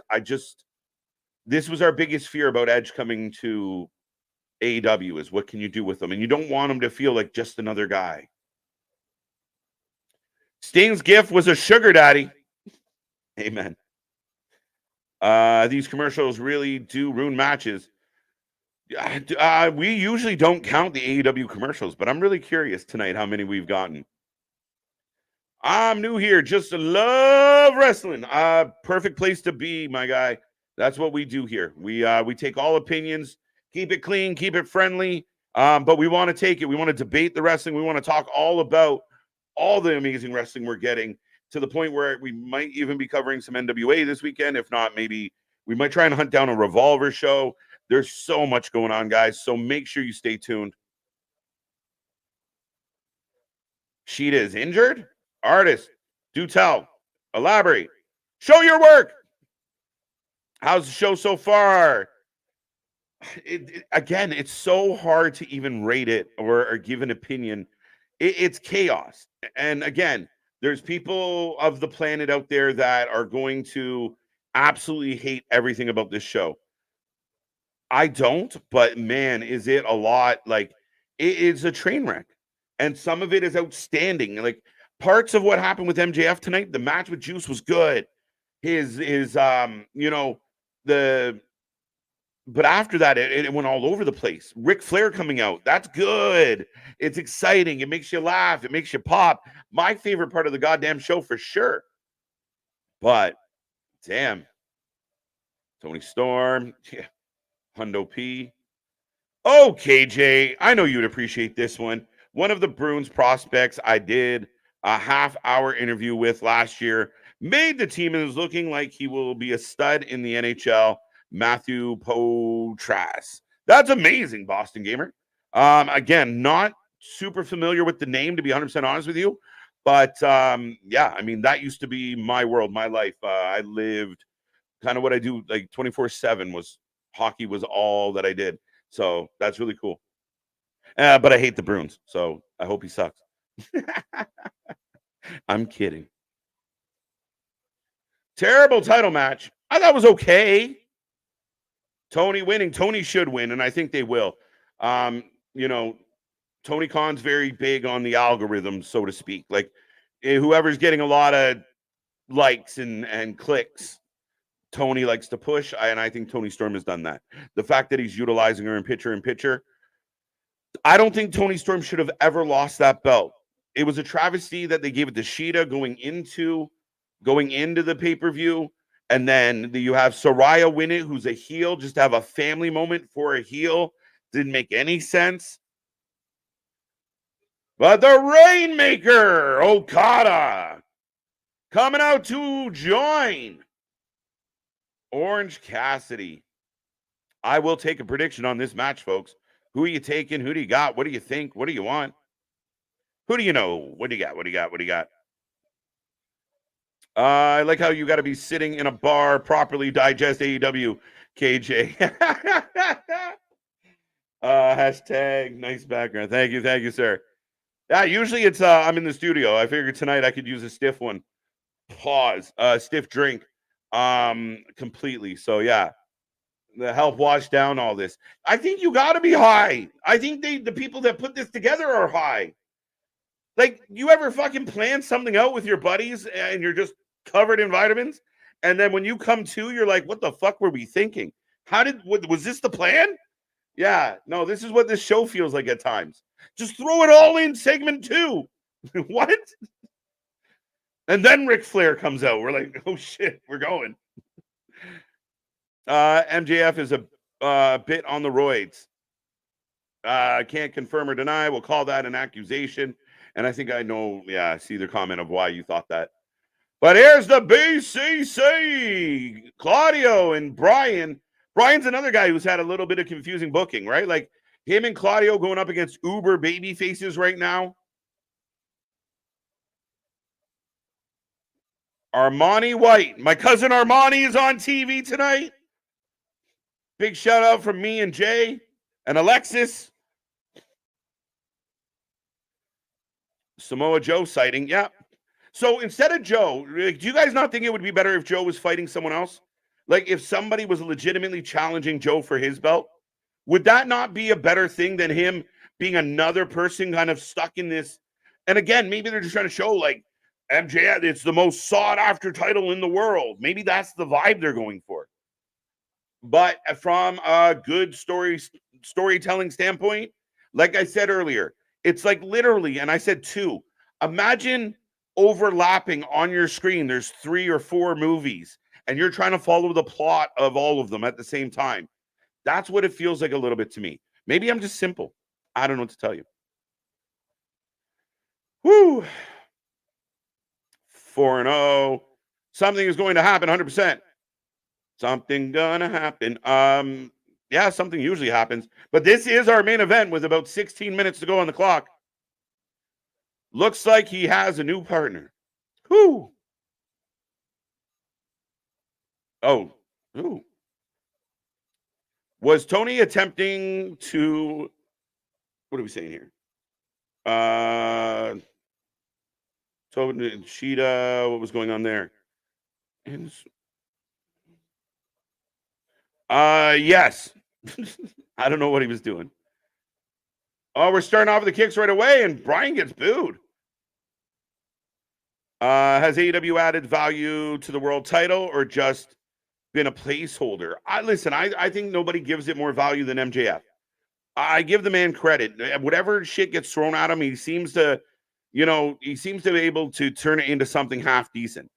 I don't like the playfully gimmicky stuff, and we talked about this before, where again we see other companies like, and I used Impact for an example instead of WWE, where you will get the over the top crazy bullshit, but then when we got that Alex Shelley, um, Josh Alexander match, it was serious. We were down to business. When Mickey and Trinity got in the ring, it was serious. It was down to business. And that's what I think lacks of the world champion a little bit at times. And you see MJF playing all these roles with all these hats. Like 1 minute he's the devil, next minute he's everybody's scumbag, the next minute he's everybody's best friend. He's a good guy, he's a bad guy, he's in between. I don't think he's a tweener. I think he lacks identity when you write it like that. If this leads to like a chamber match, then it makes sense, doesn't it? Yeah, if they're going to do some type of first ever, maybe a fucking Vince Russo cage, everybody in the cage match, I don't know. But that to me feels like what's going to happen, like a fatal 4-way, a fatal 5-way, where all of, MJF's enemies come together. Right now, Claudio giving OC a little bit of his own medicine with the soft kicks. Kenny versus Joe at Full Gear. Interesting. You getting MJF, you getting MJF, you getting MJF, Jeff. I told you, he is the center of the fucking universe for AEW right now. If they are to lose MJF for injury, if he signs with WWE, holy shit. Because so much revolves around this guy. And like I said, I really liked how the show opened. I felt like your champion fighting for that diamond ring with a little bit of story from everything else that's going on with Jay White should have been the main event of the show. Like, this is a meaningless tag match. Is it cool that Okada's here? Sure. If you're a mark, you're loving it. But this is meaningless to the future of Dynamite, to the future of AEW, to the future of Full Gear. And that's not me being negative. That's me being critical as a fan of AEW, is that they're just not giving meaning to the stuff that should have meaning. So that little segment they did with Samoa Joe, they could have done 3 or 4 of those with MJF throughout the night. Kind of like they do with Roman Reigns. Thread it through the show and have a reason for everybody to tune in to what's going to be a drag-out main event, MJF, Juice Robinson for the Diamond Ring, grudge match, and what is the champ going to do with the Bullet Club as he tries to win another diamond or retain his Diamond Ring. To me, it's everything you did, just better. That's, as a fan, what I'm encouraging the company to do. And I know there's shills out there that won't say anything bad, but just watching this and going, it's all perfect, it doesn't help the brand. If they spaced it better and didn't give us everything at once, in theory, everyone should be going at the champ. Macho would drop Hogan's cut in IC Pro. Yeah, I mean, again, but it's all crammed together. We said it earlier tonight that it's very much, Tony blew his wad. He was like, a virgin on prom night, couldn't get past second base. And that's what it feels like. It's just, you blew your biggest load in the first 20 minutes of the show, and the rest of the show feels like an afterthought. And yeah, Macho Man or $1 Million Man or whoever else, they would always mention the champion, but they wouldn't be in his face. They wouldn't be, we didn't get Hogan versus Sergeant Slaughter 3 weeks before we got Hogan versus Warrior. That to me is where again, it's just so clumped together. MJF, Joe, Omega, White, Cole, in a triple cage match from Ready to Rumble. Let's do it. Fuck it, JV. Let's go. Let's go. Send them up there. I'm an MJF fan. Good choice. I can't help but be an MJF fan. Think the man is absolutely outstanding. And again, look what he's doing. I literally meant it when I said this guy has become the center of their universe. Period. People are happy about Okada. See, I'm kind of still with Mark here. I'm kind of still digging it. I haven't given up on it yet. I faded a little. How much overrun does this show have? I have no idea, man. We got 10 minutes left on the clock. It shouldn't require much. 1 or 2 minutes. Why would we have, like, again, to me, this match doesn't build to anything. So I think this is better off as an opening match, and MJF, your champion, that you're building all this story with, should main event. I'm sorry, I'm just picky about the main event. Like on the other show, even if the champion has a contract signing, if the champion wants to talk to his nephews or his cousins, wants to have a fucking word with his with his his advocate, that he literally, that's the main event of the show. Whatever Roman does is the main event of the show. He doesn't even have to have a fucking match. He never has matches, but he's the main event. He gets treated like the main event. You wait the whole night. People wait to see the main event. I feel like AEW is a little bit of the opposite. You kind of get the main event in the beginning, and then you spend the rest of the night, recovering from that big oomph in the opening. Yes, he's in a bar. I'm in a bar. I'm not very far. Rainmaker, Okada, OC for the win. Yep, I would agree. Again, then BCC lose, who are always on your TV. One of your most predominant factions. It's interesting. And I mean, Daniel Bryan's booking's kind of been a little bit scrambled eggs as of late. Yo, Charles, how you doing? How you doing? John, how you doing? Yeah, I think RVD and Ric Flair are playing past the touchy backstage. A hundo P. Let's go. And there's Jericho just sitting there being like, hi, guys, can I join? I'm cool too, right? We at Hall of Fame. The ice coldest tag in the history of wrestling. Joe versus Lance Archer. I take it. Tony Khan says we'll stay with it as long as we have to. As Claudio just drags OC back to the corner. Is MJF the first to defend his tag title alone? And he obviously won it, but I don't know. Yeah, I don't believe we've had any other title matches that were a handicap match at all. I really don't recall any, Aaron, or a. I assume it was Aaron, but we're going with it. And again, that's a funny story. How do y'all feel about the Righteous? We get a few weeks of the Righteous getting vignettes. We got a lot of people that thought maybe the Righteous might actually win the match, and they've been MIA ever since. Big pop for Danielson and Okada getting the tag at the same time. What do you think about that, though? What do you do with the Righteous now? They've become an afterthought. Why this match wasn't Kenny and Okada instead of OC? Kenny's busy. We're exchanging forearms. Taz said it. Free TV. It is kind of nuts. MJF, Cole, Omega, White got that one. Okada, OC for the win. Well, ain't the devil like that's... He's your friend. He's our scumbag and bad, so MJF is playing him well. Well, ain't the devil like that's your friend? Yeah, I mean, I understand what you're saying there, Justin. And yeah, I think that at the end of the day, I just feel like the Adam Cole MJF story kind of fell by the wayside, and we never really got the payoff. And maybe it's because Adam Cole got hurt, but I don't know. And then we have all this other stuff mixed into it. But I give, like I said, I give MJF all the credit in the world being able to tap dance, right? He's the Warner Brothers frog. Like, hello, my baby. Hello, my darling. Like, whatever he's asked to do, he does it. And he does it well.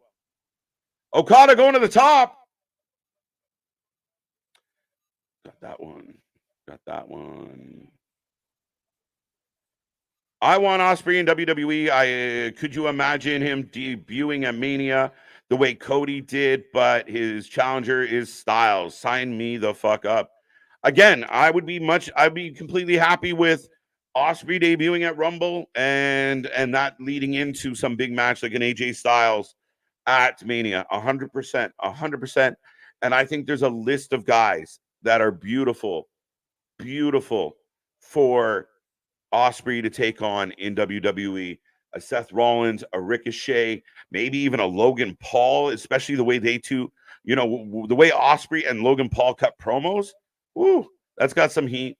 So yeah, I think there's a lot there for Ospreay. My fear, Ospreay coming to AEW, is will Tony handle it accordingly and make him the star that he is? I saw someone today say, well, AEW's got 3 of the best wrestlers in the world in Moxley and Bryan, and who was the other one? Kenny. But in 2023, Kenny's not wrestling a lot. He's still great, but he's not wrestling a lot. Daniel Bryan's wrestling a ton and is wonderful. But, we're forgetting MJF. Moxley isn't what he used to be. And you don't have Will Ospreay. I mean, Ospreay's having one of the best professional wrestling years you could ask for.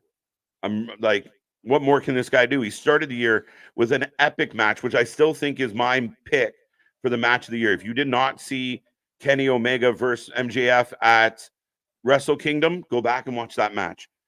I know Kenny versus Mike Bailey was awesome. Kenny versus Ospreay was better. And I think I said Kenny versus...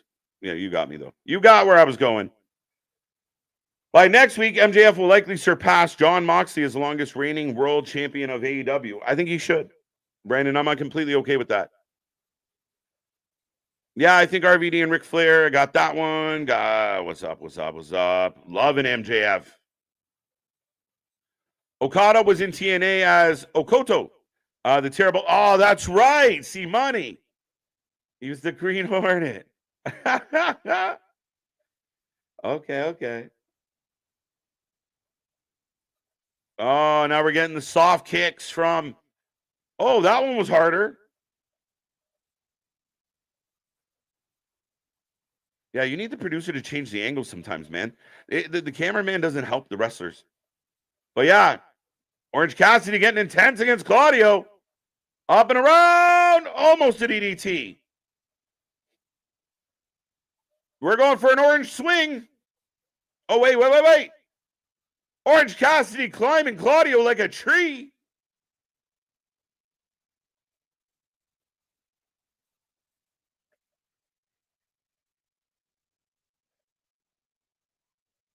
There you go. Tilt-a-whirl DDT finally hit. That was a crazy battle to pull that one off. Okada kicked off the apron by Bryan. A fast-paced match, if nothing else. Oh, over the top, Cassidy back into the ring. What's up, Smooth T? There I was. Samoa said he helped to protect MJF and keep the title until his match. MJF contract is up at the end of the year. MJF is leaving the company, WWE. Smooth T, I'm telling you, we talk about Punk. We talk about Jade. We talk about Cody Rhodes. We talk about the Young Bucks, Kenny Omega. We talk about WWE talent that could go like a Kevin Owens. Nothing will be bigger or create the absolute shockwave than MJF leaving AEW and going to WWE. The WWE will set that man on fire in such a good way. Like the biggest of rockets will be strapped to this man's back, and he will be to the fucking moon faster than Cameron Grimes ever thought of going to the moon. As we're in the sharpshooter, by the way, Okada outside the ring, taking his time. Terrible, okay. No sells a terrible boot. I wouldn't have sold that either. But yeah, I think it would be huge. And AEW, I mean, I'm convinced that Tony has MJF signed long-term, and it's a bit of a work. But if he doesn't, hold your tits. BCC for the win. Jericho has... me and you getting me in trouble tonight. There you go. Yes, he does. That was a heavy chop by Danielson. Okada!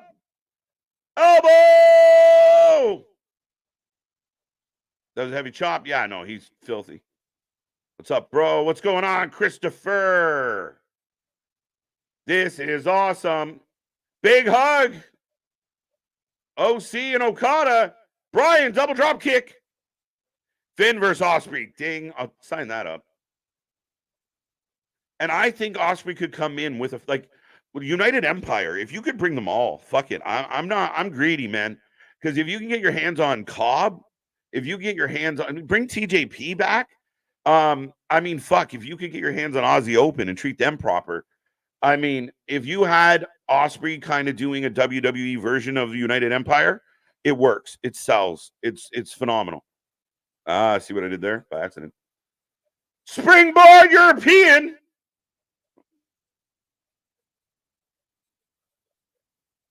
Oh, there it is. Pop up. Wow, no way. No way. It's over. Wow.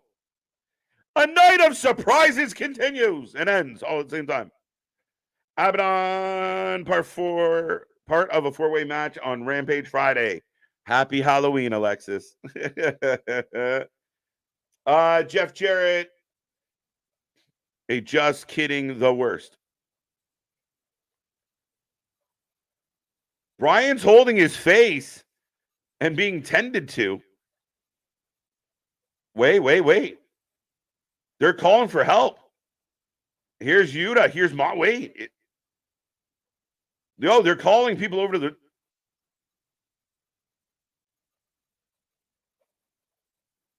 I'm trying to figure out if they're selling this or not. Great main event. I enjoyed the main event. I'm not going to lie. Trent is here. Trent 7. An odd ending to the match. Did something happen to Bryan's eye or Rainmaker over there looking at him. Okay, maybe they were being sold on this. RVD needs to smoke on TV. I don't know. I'm sure you can pull it off. What matches would you show someone to sell them on AEW? Wow. I think I'd have to go back for a hot minute. But I mean, again, I don't know. That's a really good question, Smile Mark. I like that one. I'll come back to that in a second. I'm trying to figure out what's going on with Bryan. So Orange Cassidy is going to take on Claudio next week. I have a feeling that Orange Cassidy is going to lose that belt again. But this is an odd ending to the match. I don't think this was how it was supposed to go, guys.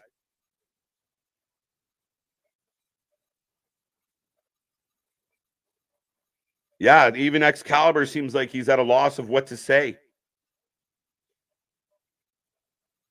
There's Okada. I'm pretty sure he just asked Bryan if he's okay, which doesn't make any sense. Bit of an applause.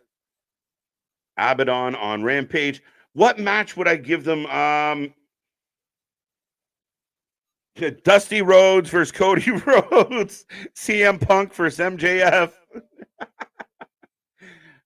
Shit. FTR versus the Briscoes. Even though we never got that on AEW officially. But that is the show, folks.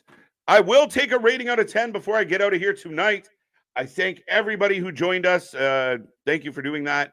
And yeah, I think it's hilarious. Abaddon gets her annual Halloween-ish match. So again, put her with James Mitchell. Sign me up. Let's go. Mark, I have to put more thought into this one. I mean, technically, maybe the Danielson MJF. Yeah. Trying to think of some of their best matches ever. But then to me, sometimes those best matches are a bit of outliers, right? Why couldn't this just get Danielson versus Okada?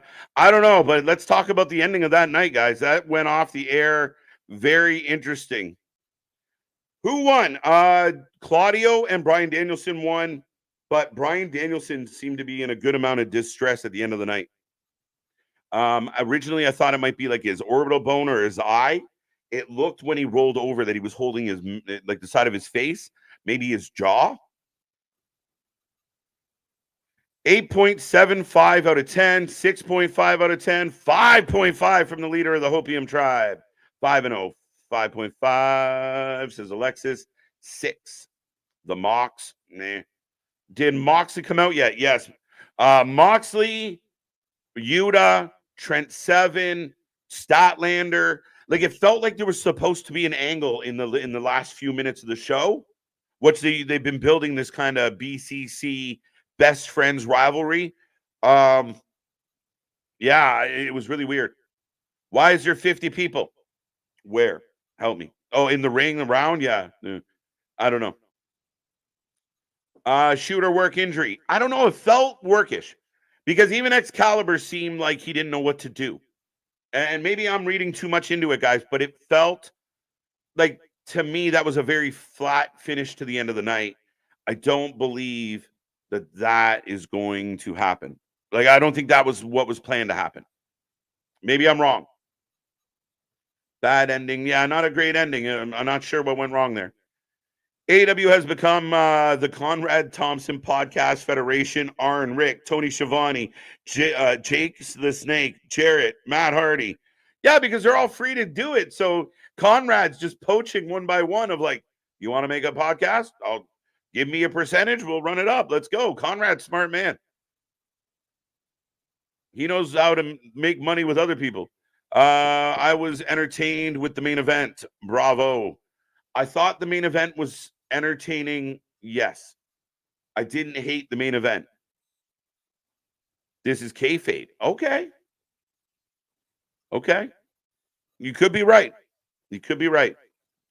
I felt like Okada walked back over to the middle of the ring and like yelled over, "Are you okay?"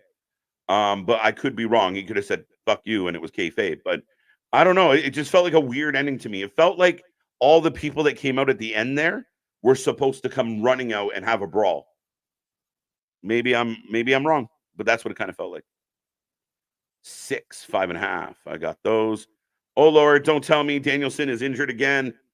It's possible. I don't know. It was just an odd thing there, and the way Cesaro Claudio was waving over, I don't know. I don't know. It gave me a weird vibe. Fucked up. Why didn't they end it with the double jumping Omega or Joe? Absolutely. I think if you wanted, like, we literally got a single flash of the double. That was it. Nothing. And again, do you even remember that the double flashed up when you had Jay White, the Bullet Club, the Acclaimed, the fucking everybody and their uncle involved in a very long segment? Do you even remember they teased the mask guy amongst that? And the only person that wasn't seen in that whole thing, guys, Adam Cole. If you want to follow the plot, Adam Cole was the only one we didn't see. And people are going to say, well, KJ, his ankle's all fucked up. And I still don't buy that either. So we'll see. 8.75 out of 10, 6.5 out of 10, 5.5 out of 10. Slipping out like a wet fart. All right. I don't know why that made me laugh so hard. There's no way the Superman punch did that. I don't think so. I felt weird. But maybe that's what they're doing. Maybe I'm wrong, and they were just selling us on like the world's greatest Superman punch. Damn near killed him. I guess. But we've seen how many Superman punches in AEW history. If that's what you were doing at the end to sell that, that's a terrible ending.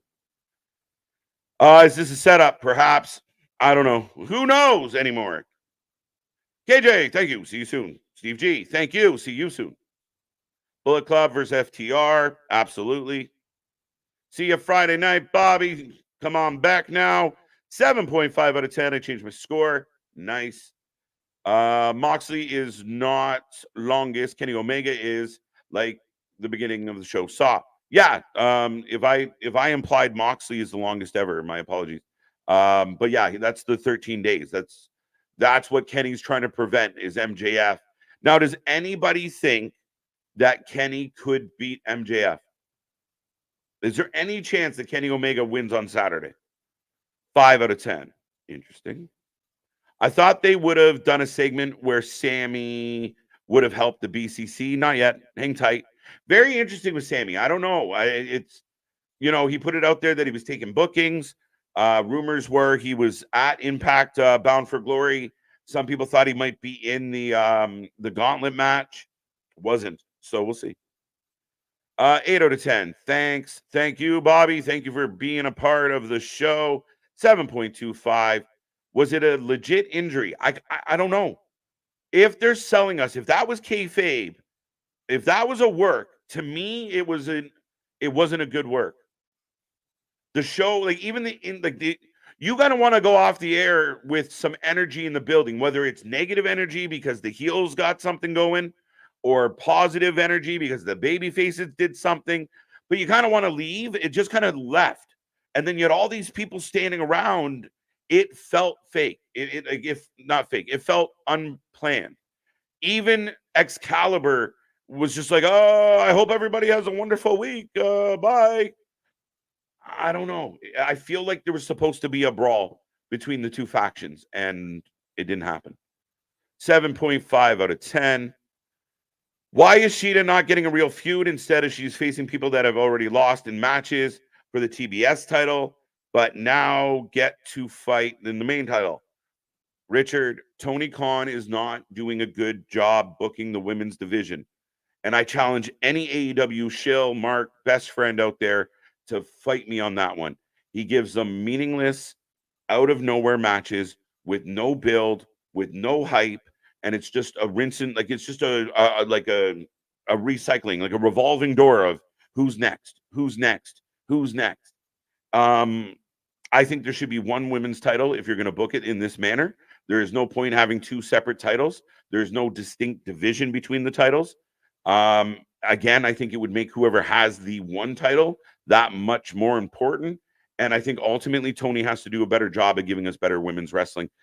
5 minutes a week is not sufficient on Dynamite to me.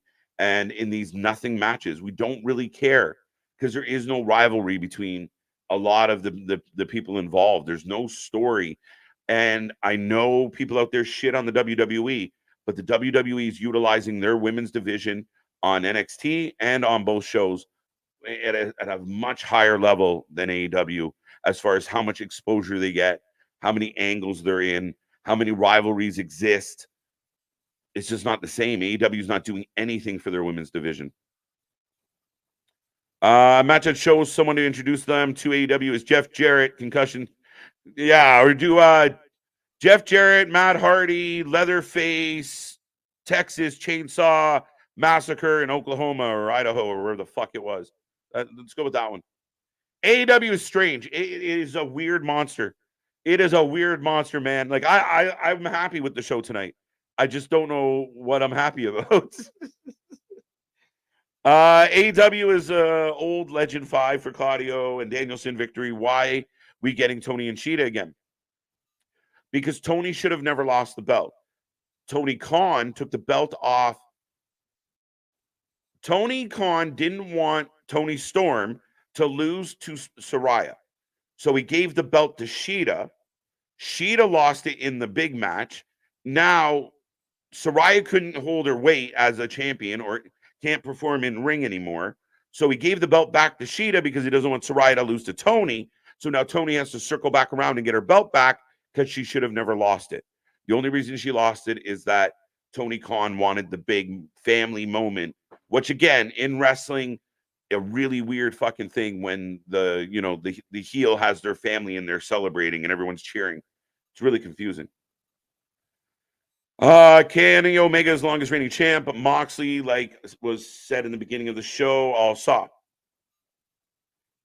Okay. I'm with you, Smooth. I think they are trying to set up Okada versus Danielson again since the first one was a flop.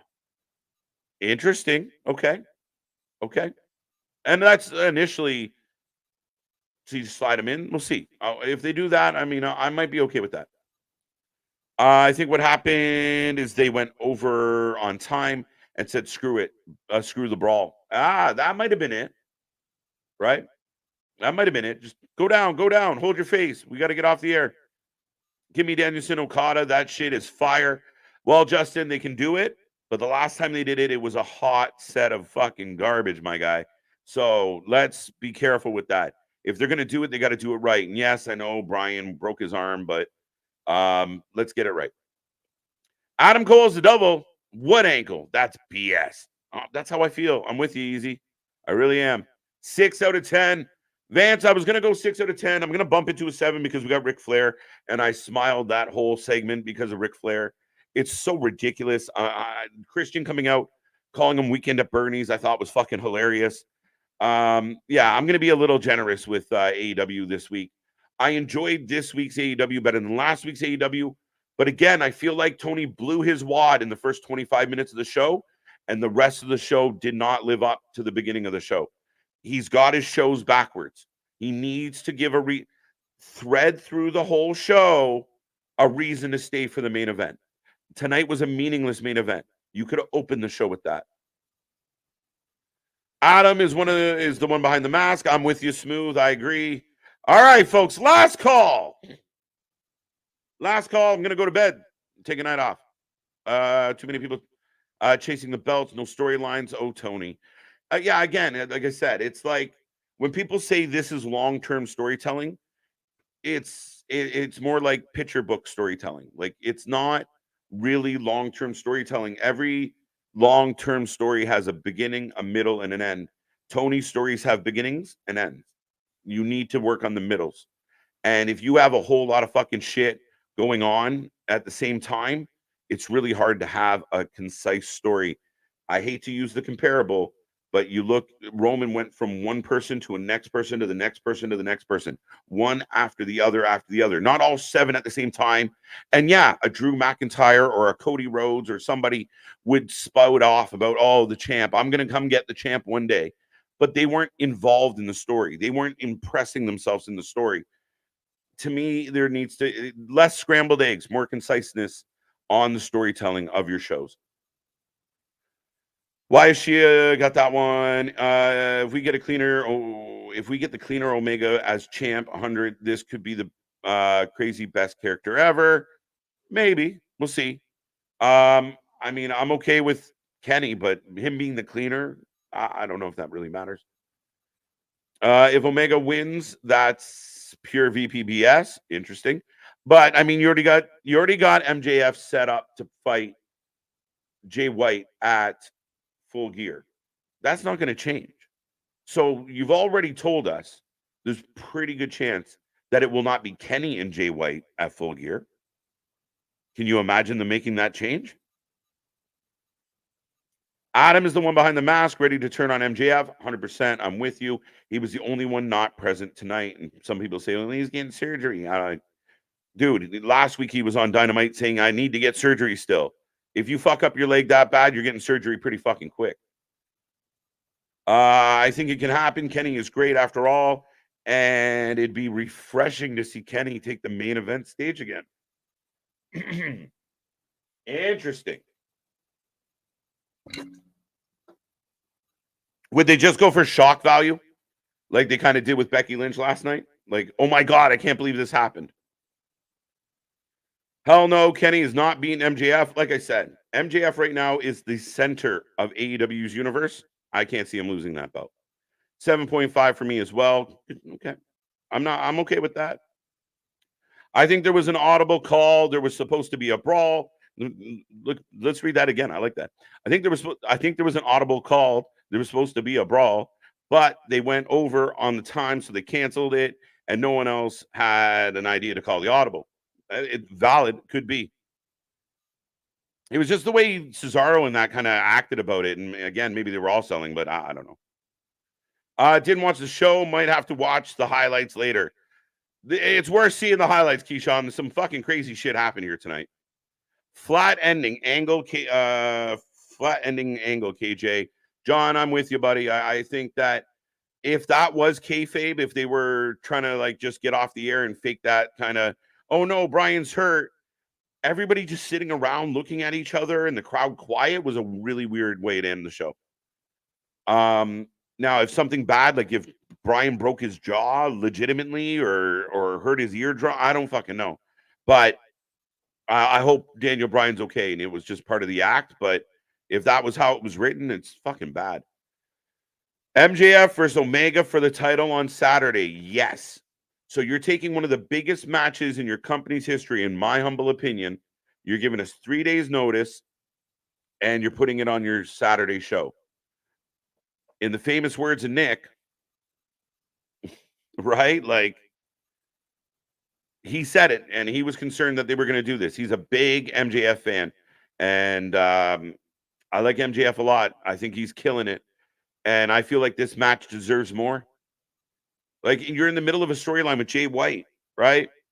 That's like Roman being in a fucking storyline with Cody, and midway through that storyline, he just has a fucking, he does a pay-per-view match with Kevin Owens. Like, they generally don't do that. You got to focus, you got to tell a story.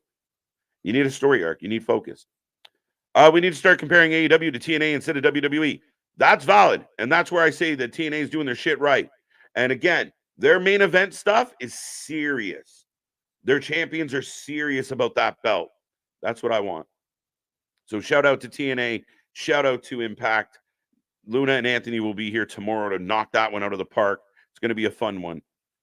You can tell that there's no division for both the main and TBS women's titles. There's not enough women. It should be one title. Yeah, I'm with you, Richard. You can clearly see it. And again, I think you strengthen your women's division if you have it pyramid. If you have a funnel, you have one lady like a Tony, a Shida. I don't care who it is. Well, maybe I do a little. But if Shida's the top of your division and then you have women working towards her, just like you're seeing with MJF, the second title doesn't mean anything. A Statlander versus Sky Blue on Rampage doesn't mean shit to me. Io isn't really a champ as much as she is a placeholder for Charlotte, and nobody is beating Rhea at the moment. I don't know if I agree with that. I like Io, and I like what they're doing with Io, and they found a way to keep her away from Charlotte as far as not giving the belt back to her. Charlotte's going to get involved in other shit. I don't really want to look at Io as a placeholder. Maybe, but I think it's leading to Bailey first. So far, I like what they're doing with it, and it doesn't have a placeholder vibe for me, to be honest. Adam is the guy behind the double mask. We'll turn on MJF soon. I'm with you. Why bring Okada into AEW to have him lose? I don't know. Christian killed it. Christian's the best part of most shows. KJ being nice in the rating. Yeah, I was nice. Listen, I get accused of hating AEW a lot, and I'm just honest about AEW. But MJF going to win Saturday. Yeah, I just try and be honest, right? Really, it could have been a 6. I'm giving. Listen, like I said, Ric Flair's the fucking Hugh Hefner of wrestling. He's going down in history as one of the, if not the greatest guy to ever do it. If you look at overall career, overall impact, overall sustainability, overall achievement, it's going to be hard to say that Ric Flair wasn't the best that ever did this. So that's it. Thanks for the stream, KJ. Have a great night, everybody. Yes, in the famous words of my buddy Boston. Thanks for the stream. Have a great night, everybody. I'm going to wrap it up and say goodnight. I can only answer so many Okada questions. But yeah, you know what? Not a bad show by Dynamite again. He's got all the ingredients to give us a 5-star meal. And Tony just hasn't figured out how to put all the recipe together. He hasn't figured out how to mix all up the ingredients and get it right. And it shows. I really think his shows are backwards. And at the end of the day, we went off the air on a flat note. And we blew our wad early. So that's how I feel about it. I think they should have had the double jump Omega. I would like to see a little more from the double JV. And I know I'm going to give you a bit of a short answer here. But yeah, a little more meat on this bone. Like, give us something. Jump somebody. Like, confuse us, right? He jumped Jay White the first time. What if he jumps MJF the second time? Throw us off. Make us debate it a little more. But to me, like, again, with everything that happened in that segment, do you even remember that the fucking mask was on the show for 30 seconds? Not even 6. I want new women's. They don't have them. They haven't developed them. They don't have them. So hold on tight, Damien. What else we got? I don't have time to debate that right now, but come back tomorrow. Come back Friday. Come back Saturday. Come back Sunday. We're here all week long, and we'll talk about Hogan and Ric Flair. What was the announcement? Ric Flair. Ric Flair was the announcement, or was the gift. So if anybody was wondering what Sting got from TK, what was in the little red box, it was Ric fucking Flair. There you go. Anyway, folks, thank you so much for joining us on behalf of Big Nick, Luna Havoc, and Anthony. We appreciate you being here. We appreciate your support. Click all those links below. click like, click subscribe, be a part of the family. The nicest thing you can do for this channel is share that link anywhere they're talking about wrestling. Let them know about the Wrestling for Life Network. We cover more live wrestling than anybody else. We are the most unscripted, unbiased, unbullshittable channel out there. And yes, you can keep that one. But thank you. Until tomorrow, we'll see you on the flip side. Good night.